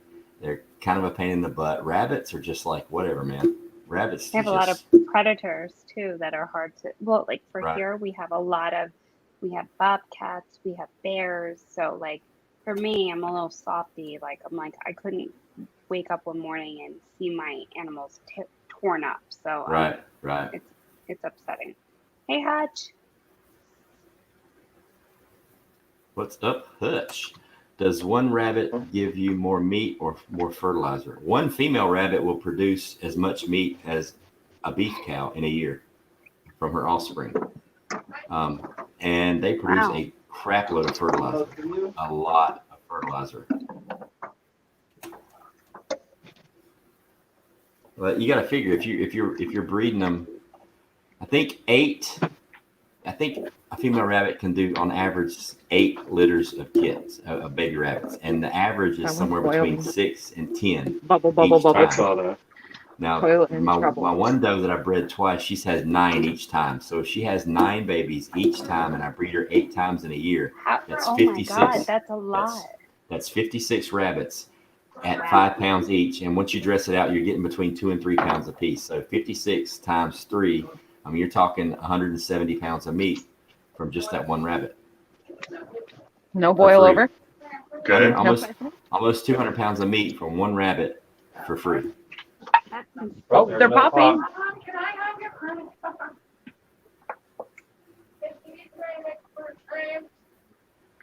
Okay, can you come in? I really learned something tonight because I didn't know it was like that with rabbits. I really had no idea. Yeah, I did a lot of research on it. Here, hold on. Let me put that Our down. new property, we want to get goats. Oh. But I don't. It's not that I don't like goats, but I don't like goat milk and I don't like goat meat very much. Goat cheese. My husband says there's a certain kind of goats that aren't very gamey. I don't know. Yeah, Hutch is gonna come up and do some salsa with us. Hutch canned with us a couple weeks ago. Catskill Hutch canned with us a couple weeks That's ago. awesome. Yeah. Touches the How many, man. how many have popped? 1, 2, 3. 4 or 5. Yeah.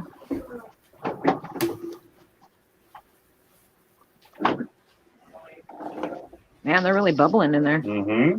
That's good. Want that? That's for sure. Thank you, all knowing everything. I'm not all knowing. Yeah, Jules, and that's on the low end. That's if they just do. That's just if they do 9 kits per litter. Some rabbits will pump out 10, 12 kits per litter. Some only do 5 or 6. But if you figure an average of 8 kits per litter times 8 litters a year, that's 64 rabbits times 2. That's 130 almost pounds of rabbit meat from one doe. Now, if you have say 4 that you breed, now you're talking over 600 pounds of meat in a year for free, which is crazy. That's why I went with meat rabbits. I'm like, you can't beat meat rabbits. I mean, I thought about doing chickens, I'm like pigs, the whole 9 yards. I'm like, yeah, but you have to put energy into that system. If you have a garden and you raise a lot of greens, because seeds cost pretty much nothing, that your rabbits it's free meat, and it's the healthiest meat on the planet. That's like a no-brainer.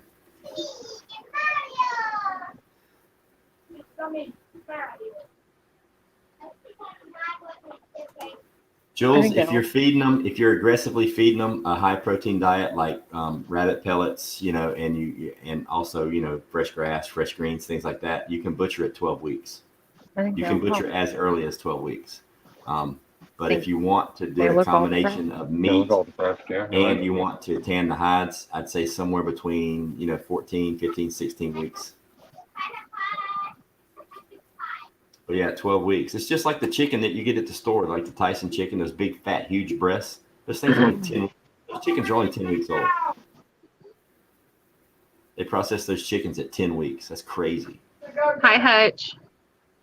Yeah, but they also stick them Oh, yeah. so much disgusting They're stuff. pumped through nothing but it's a powdered steroid mix. I've been at those chicken farms. It's crazy. We're so going to do rabbits when we move out of the state.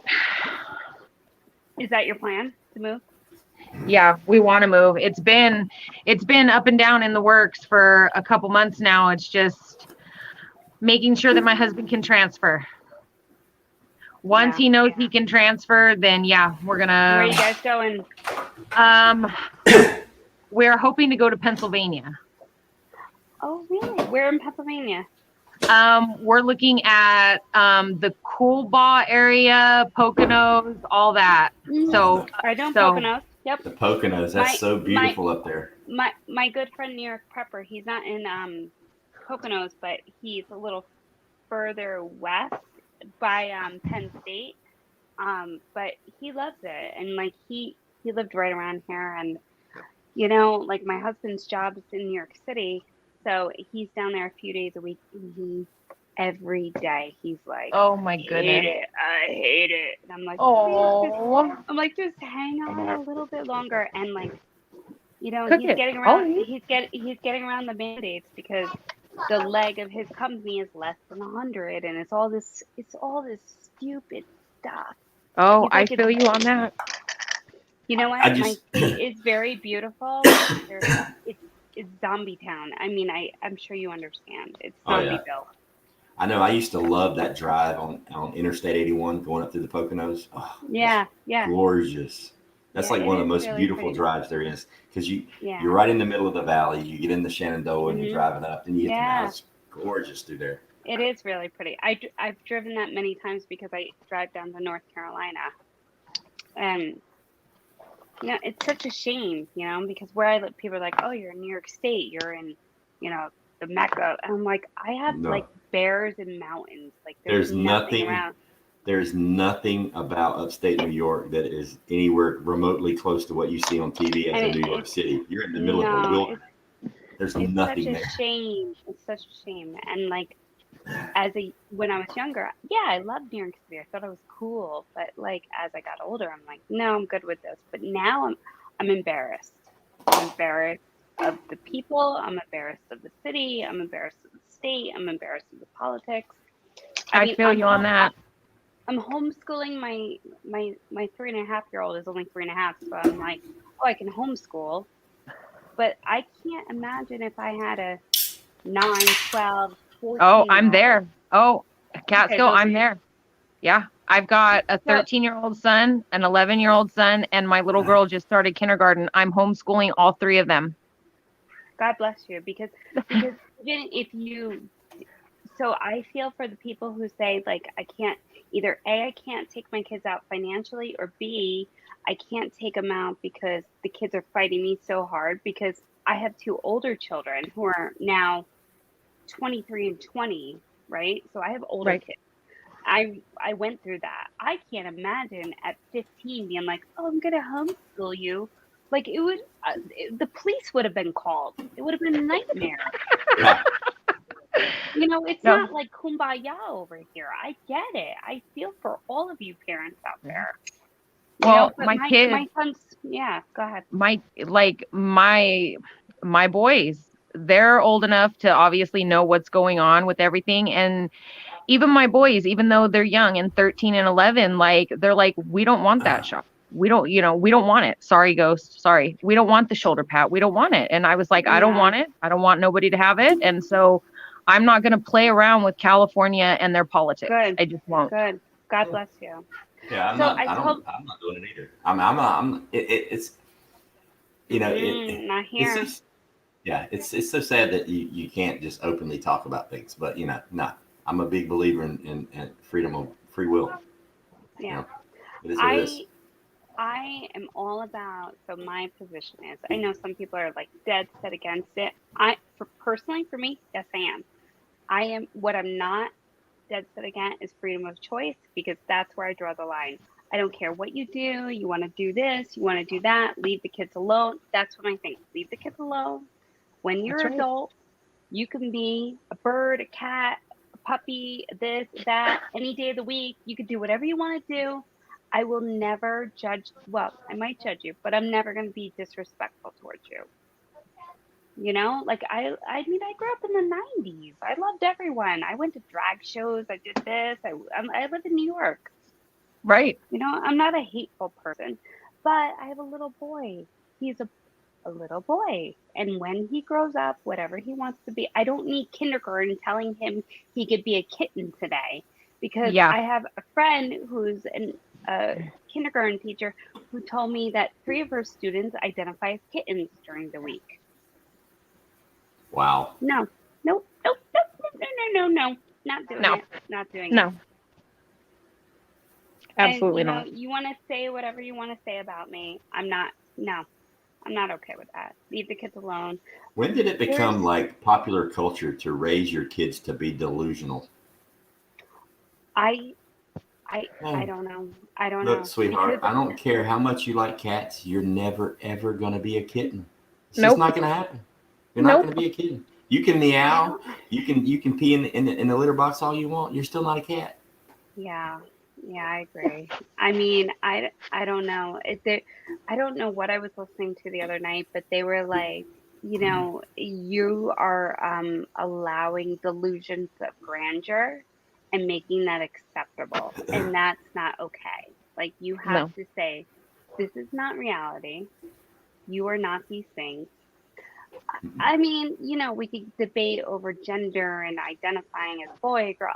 I don't know. I don't even want to go there. But I mean, when you break down where it's going with all these things, like I saw a TikTok, which I don't watch TikTok, but it was like they went through like 30 different roles within a day, and that's normal. Like, I can't. I'm not No. I mean, doing it. This is No. where I tap out. like Tap I've out got to from the point to where I'm society. just like whatever. I mean, look, gender is a social construct. It's just a way to make you feel better about yourself and fit into society. It has nothing to do with sex. It's like when I see people do gender reveals for the baby. I'm like, that's I not a gender hated reveal. that. You're revealing the sex. That is not the gender. Gender is a made up construct. You can just that's not gender. That's sex. It's blue or pink. All right, it is what it is. Yeah. But when You're you're either a talking boy about or a girl. yeah, but then you've got all this gender this and identifies this, and now we got to do this pronoun thing. I'm like, look, here's the deal. You know, when I remember when I was in school, maybe I think it What was did you first grade. spell? One of my friends had a make believe buddy, a make believe friend. Okay, whatever. You can have make believe, whatever. You can have pronouns. I am under no obligation to participate in your fantasy. All right. If that's the way you want to do it, rock it. More power to you. But I am under no obligation to participate or accept it. I'll be me, you be you. Let's just not get in each other's way.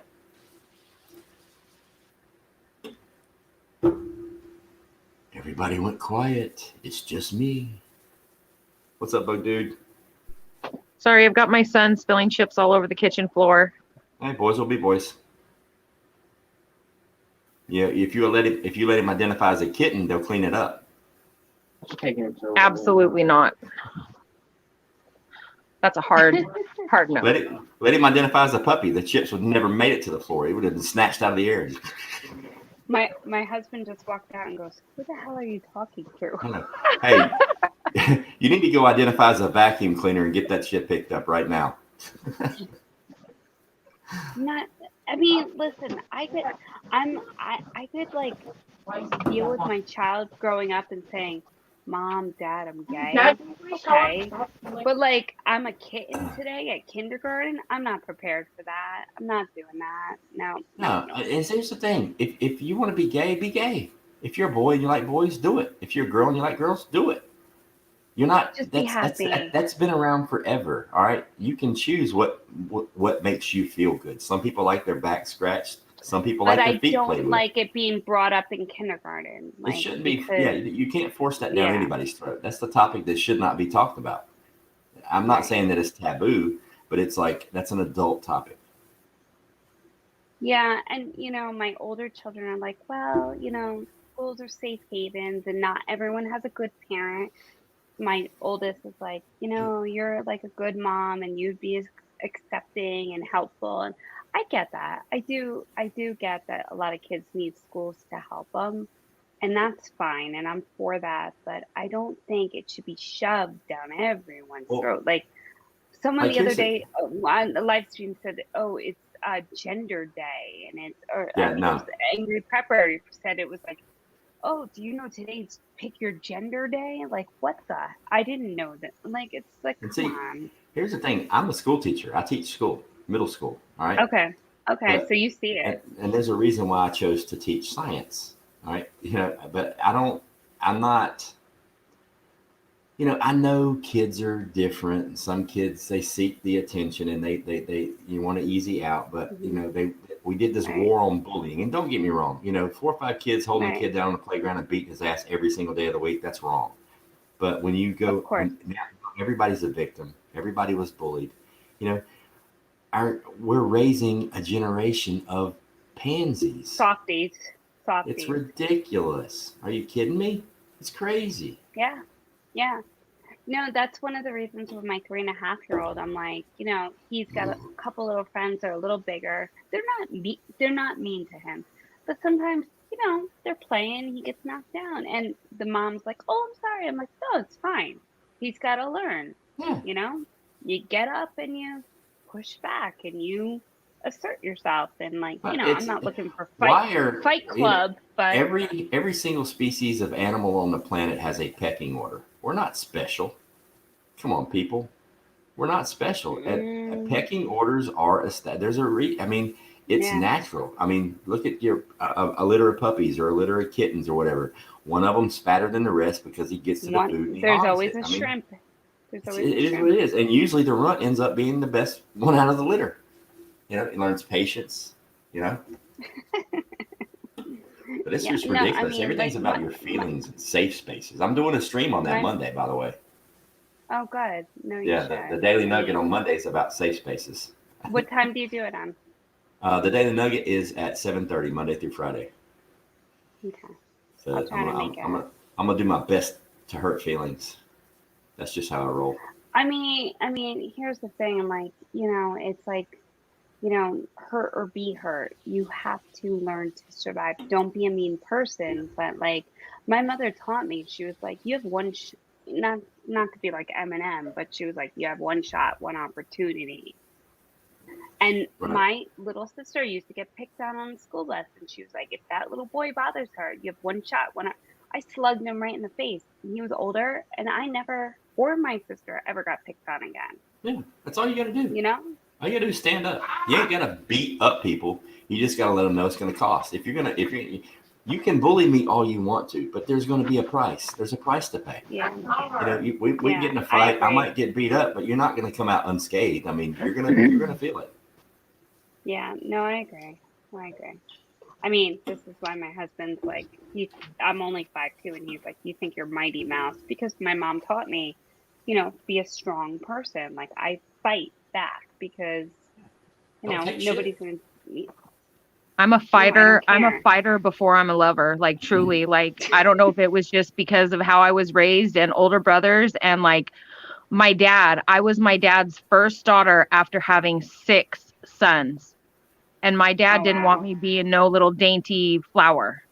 Mama tried, but truly daddy won. That's truly. Yeah, so it's like weird. All right, right now I'm 6'2". I weigh 240 pounds. I'm a large dude. Okay. But all through middle school, high school even, I was legit like a little short, pudgy. I was the one that got picked on. I was bullied nonstop throughout school. I was a little guy. I legit, when I joined the Army, I was only 5'9". I joined the Army when I was 19 years old. I was 5'9". I didn't even have a hair under my arms yet. Like, I didn't hit puberty until I was like 20 years old. You were a late bloomer. Here's the crazy thing: the military is going nuts because every time I would get my military ID redone, like I was 2 inches taller, 3 inches taller, and they're talking about it was a fake ID. I'm like, nah, I've just been growing, man. And now I'm 6'2" and weigh 240 pounds. And then the last time I went to a reunion, at high school, I'm seeing all the people that used to bully me, and they're like, oh my God, what happened to you? I'm like, I grew up. What? It's like, it was just really, really weird. It's like I had hair on my face when I was in high school, but as far as like armpits and chest and all that, that was like early 20s before that ever came to be an issue. It was weird. I'm a little girl. I mean, I'm only 5'3", but I mean, I tell you what, most everybody who knows me knows not to tangle with me because I will Ghost. I've gone toe to toe with men. Me too. So that's why, like, it amazes me that California is the way it is, but there's truly so many patriots in California. There really are, but when it comes down to it, I guess where it matters, we're not there. Yeah. Do you follow Kay Marie? She's one of my good Yes, friends. I do. I love Kay Marie. She is yeah, I've been on. She makes me proud. A few times. It's kind of funny, but kind of weird. Yeah. Yeah, it's like people are just trips. It's like, all right, look at me. No. Thank God that I matured late because, like, legitimately, if I shave the beard off and go into a store, sometimes I still get carded for alcohol. I'll be 53 this year. Really? Yeah, I'll be 53 this year. They're like, oh, you're not 50. Yeah, I'll be 53 this year. So it's like weird. I still get carded. Like if I shave, which has been a while since I shaved, if I'm like completely shaved, I still get carded for alcohol. Yeah. Baby face. But it's that Native American. I got asked if my daughter and I the other day, my oldest, I had her when I was 21. We were shopping and they asked if we were sisters, and my daughter's like, no, that's my mom. I'm like, yeah. She was like, I'm like, sorry. But yeah, I mean, you know what? It's all about, like, I knew this early on. It's not that I'm so bright, but I knew if you take care of yourself a little bit and try to be somewhat helpful to yourself, you're going to do better in life, right?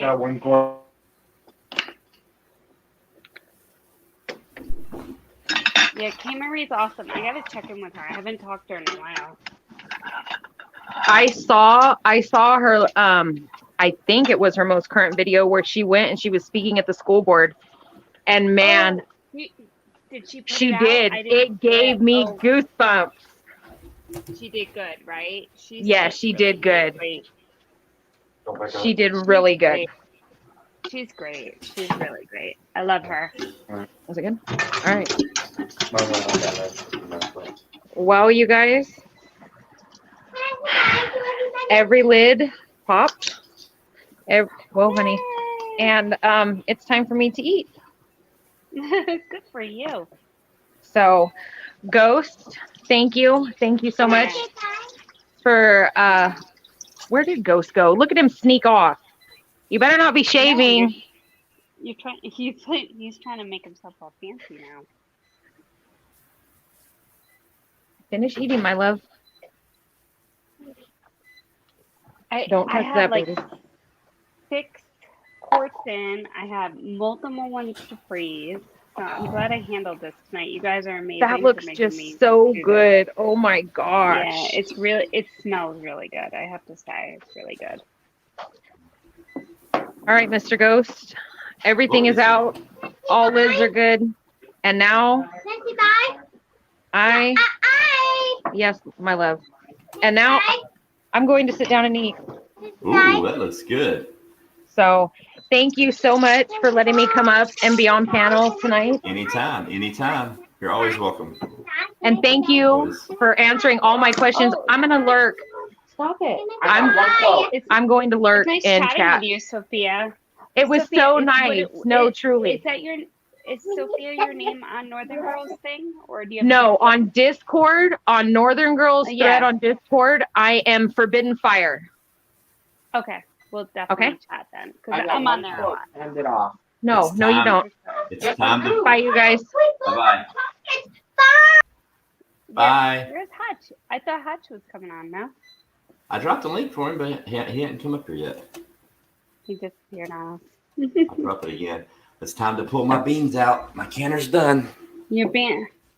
My Hi, beans. I'm up to 18. All right, you're in charge. I'll be back. Oh, I'm in charge. Wow. Yep. This is where everyone. Nobody else wanted to come up. So. Who's gonna come up? Someone needs to come up. There's got to be more people on here. Susanna's still here. Brian Lloyd. Eddie. Come on. Lori. Somebody come on. All right, something's beeping. I gotta look really quick too.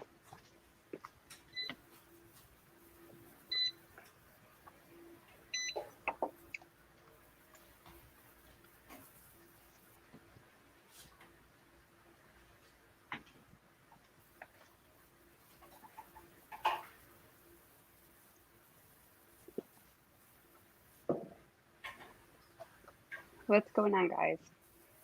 Wait, got some pepper. My forehead's very shiny. So, guys, I canned a lot of soup tonight, and I'm freezing a lot of soup. These are lunches for my husband and rainy day meals for us. These are the cherries that I think that Susanna watched me can, and we opened. Oh, look at those beans! Damn, they're lima beans, right? Oh yeah. I'm gonna pop that. So Susanna watched me can these a while ago. They're brandied organic cherries when they were in season. I canned them, and then we opened them for something, and we put them in the fridge, but I haven't opened them in a while.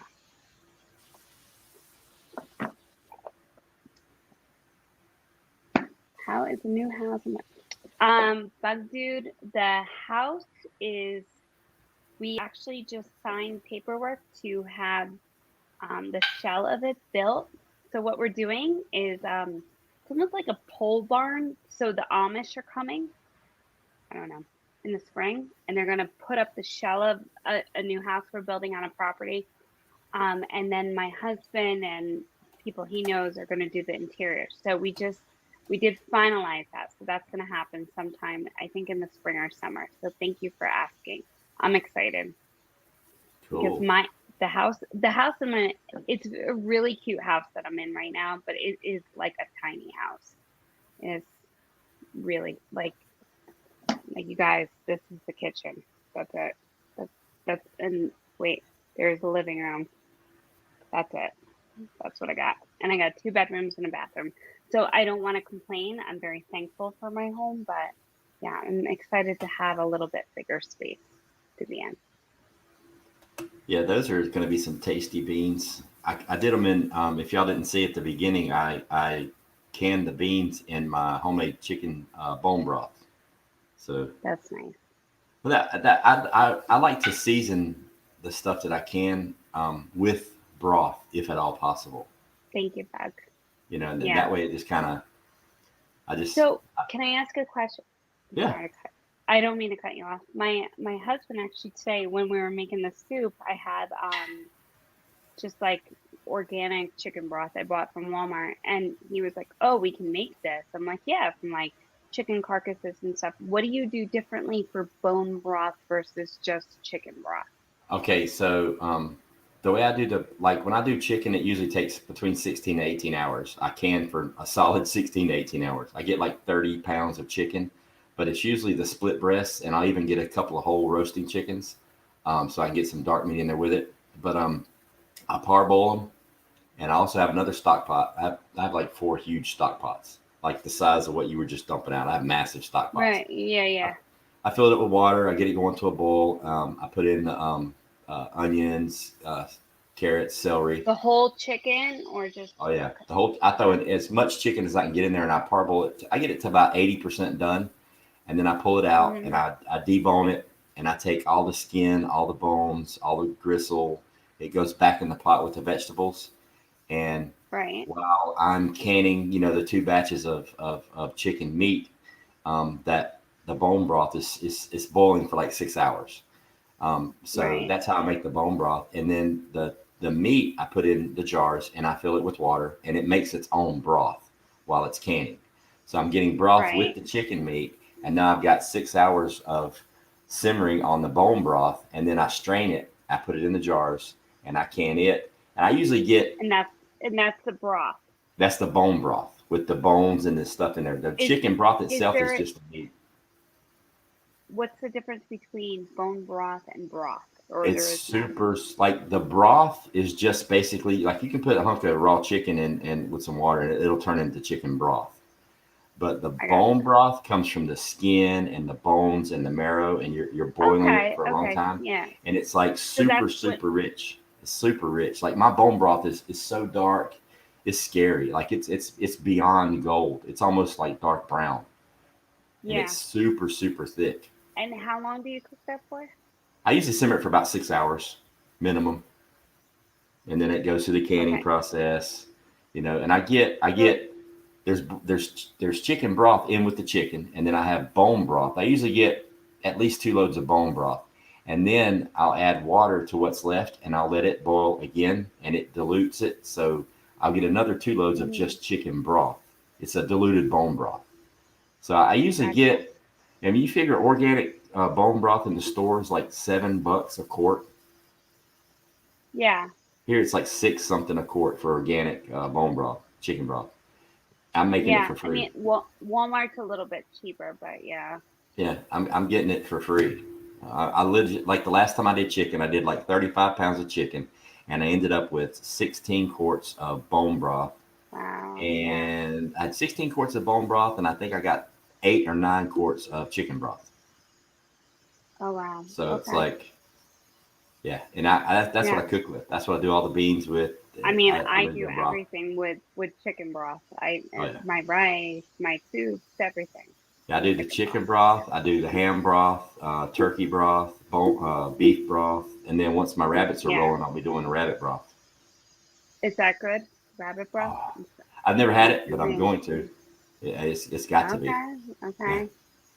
You got me now, like my mouth's watering for rabbit. So like, we got him hopping outside. I'm about ready to shoot one. So. Right. Yeah, you can can them raw. You can do the chicken raw. I like to par cook the chicken simply because it's a lot easier to get the meat off the bone.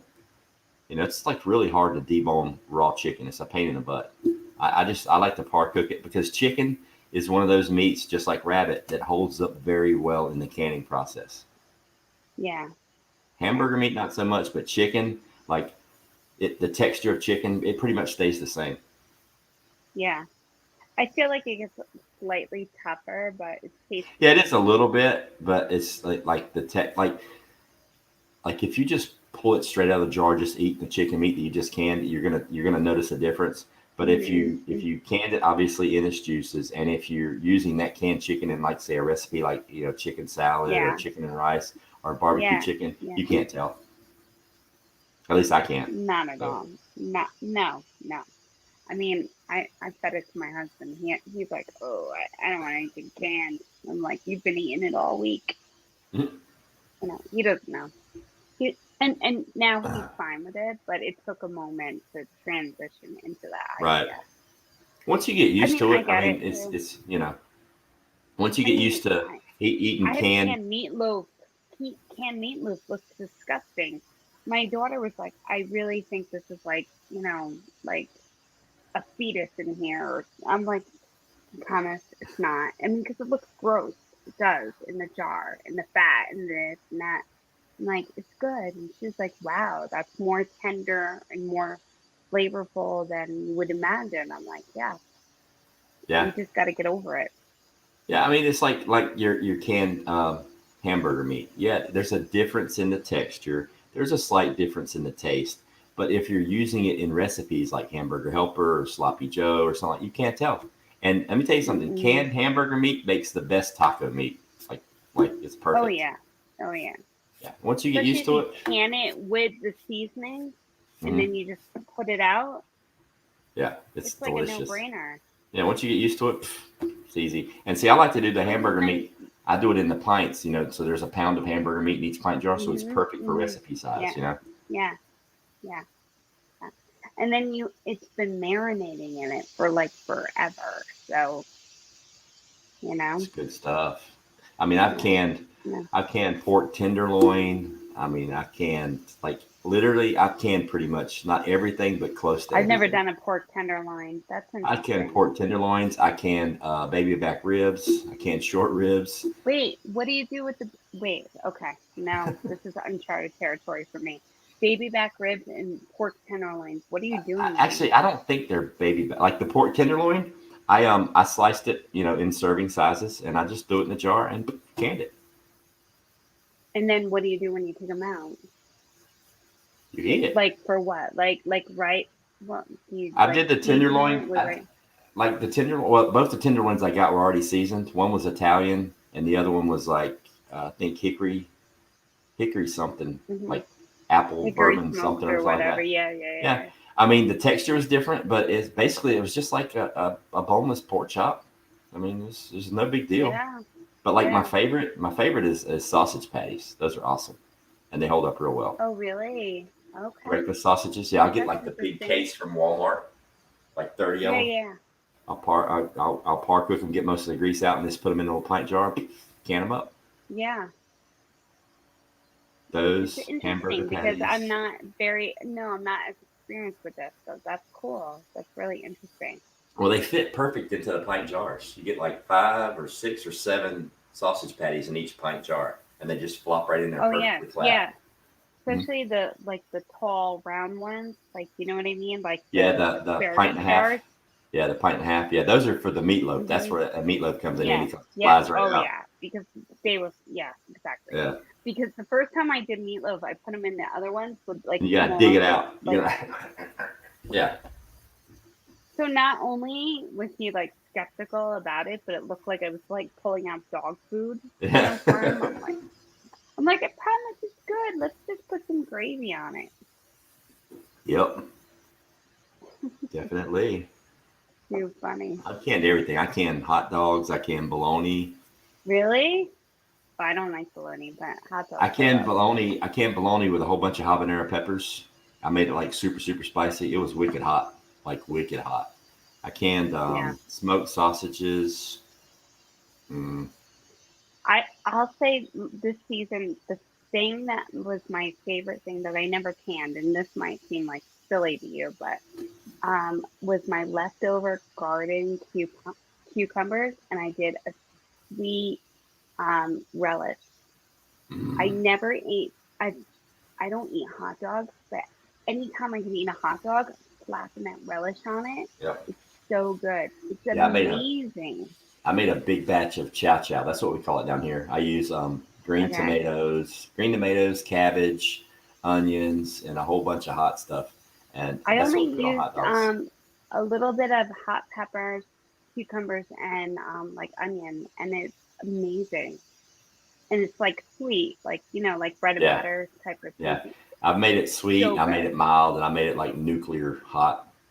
I make it all three different It's ways. so good. I'm like, what else can I put this on? I want to eat it with like I spoon feed it to myself. It's so good. It is good.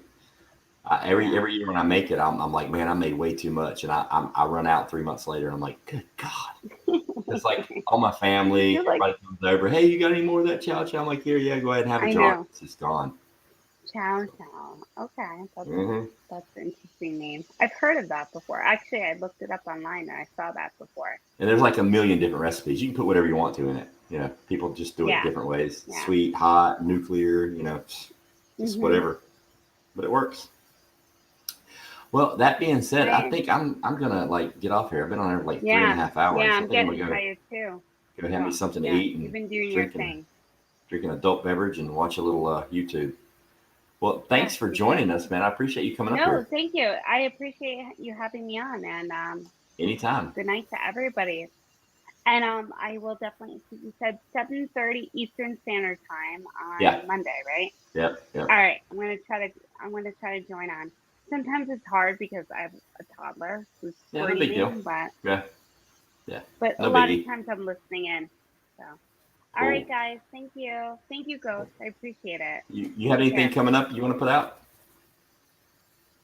No, I just put things out whenever the spirit moves me. So I feel you. that's it. All right, cool.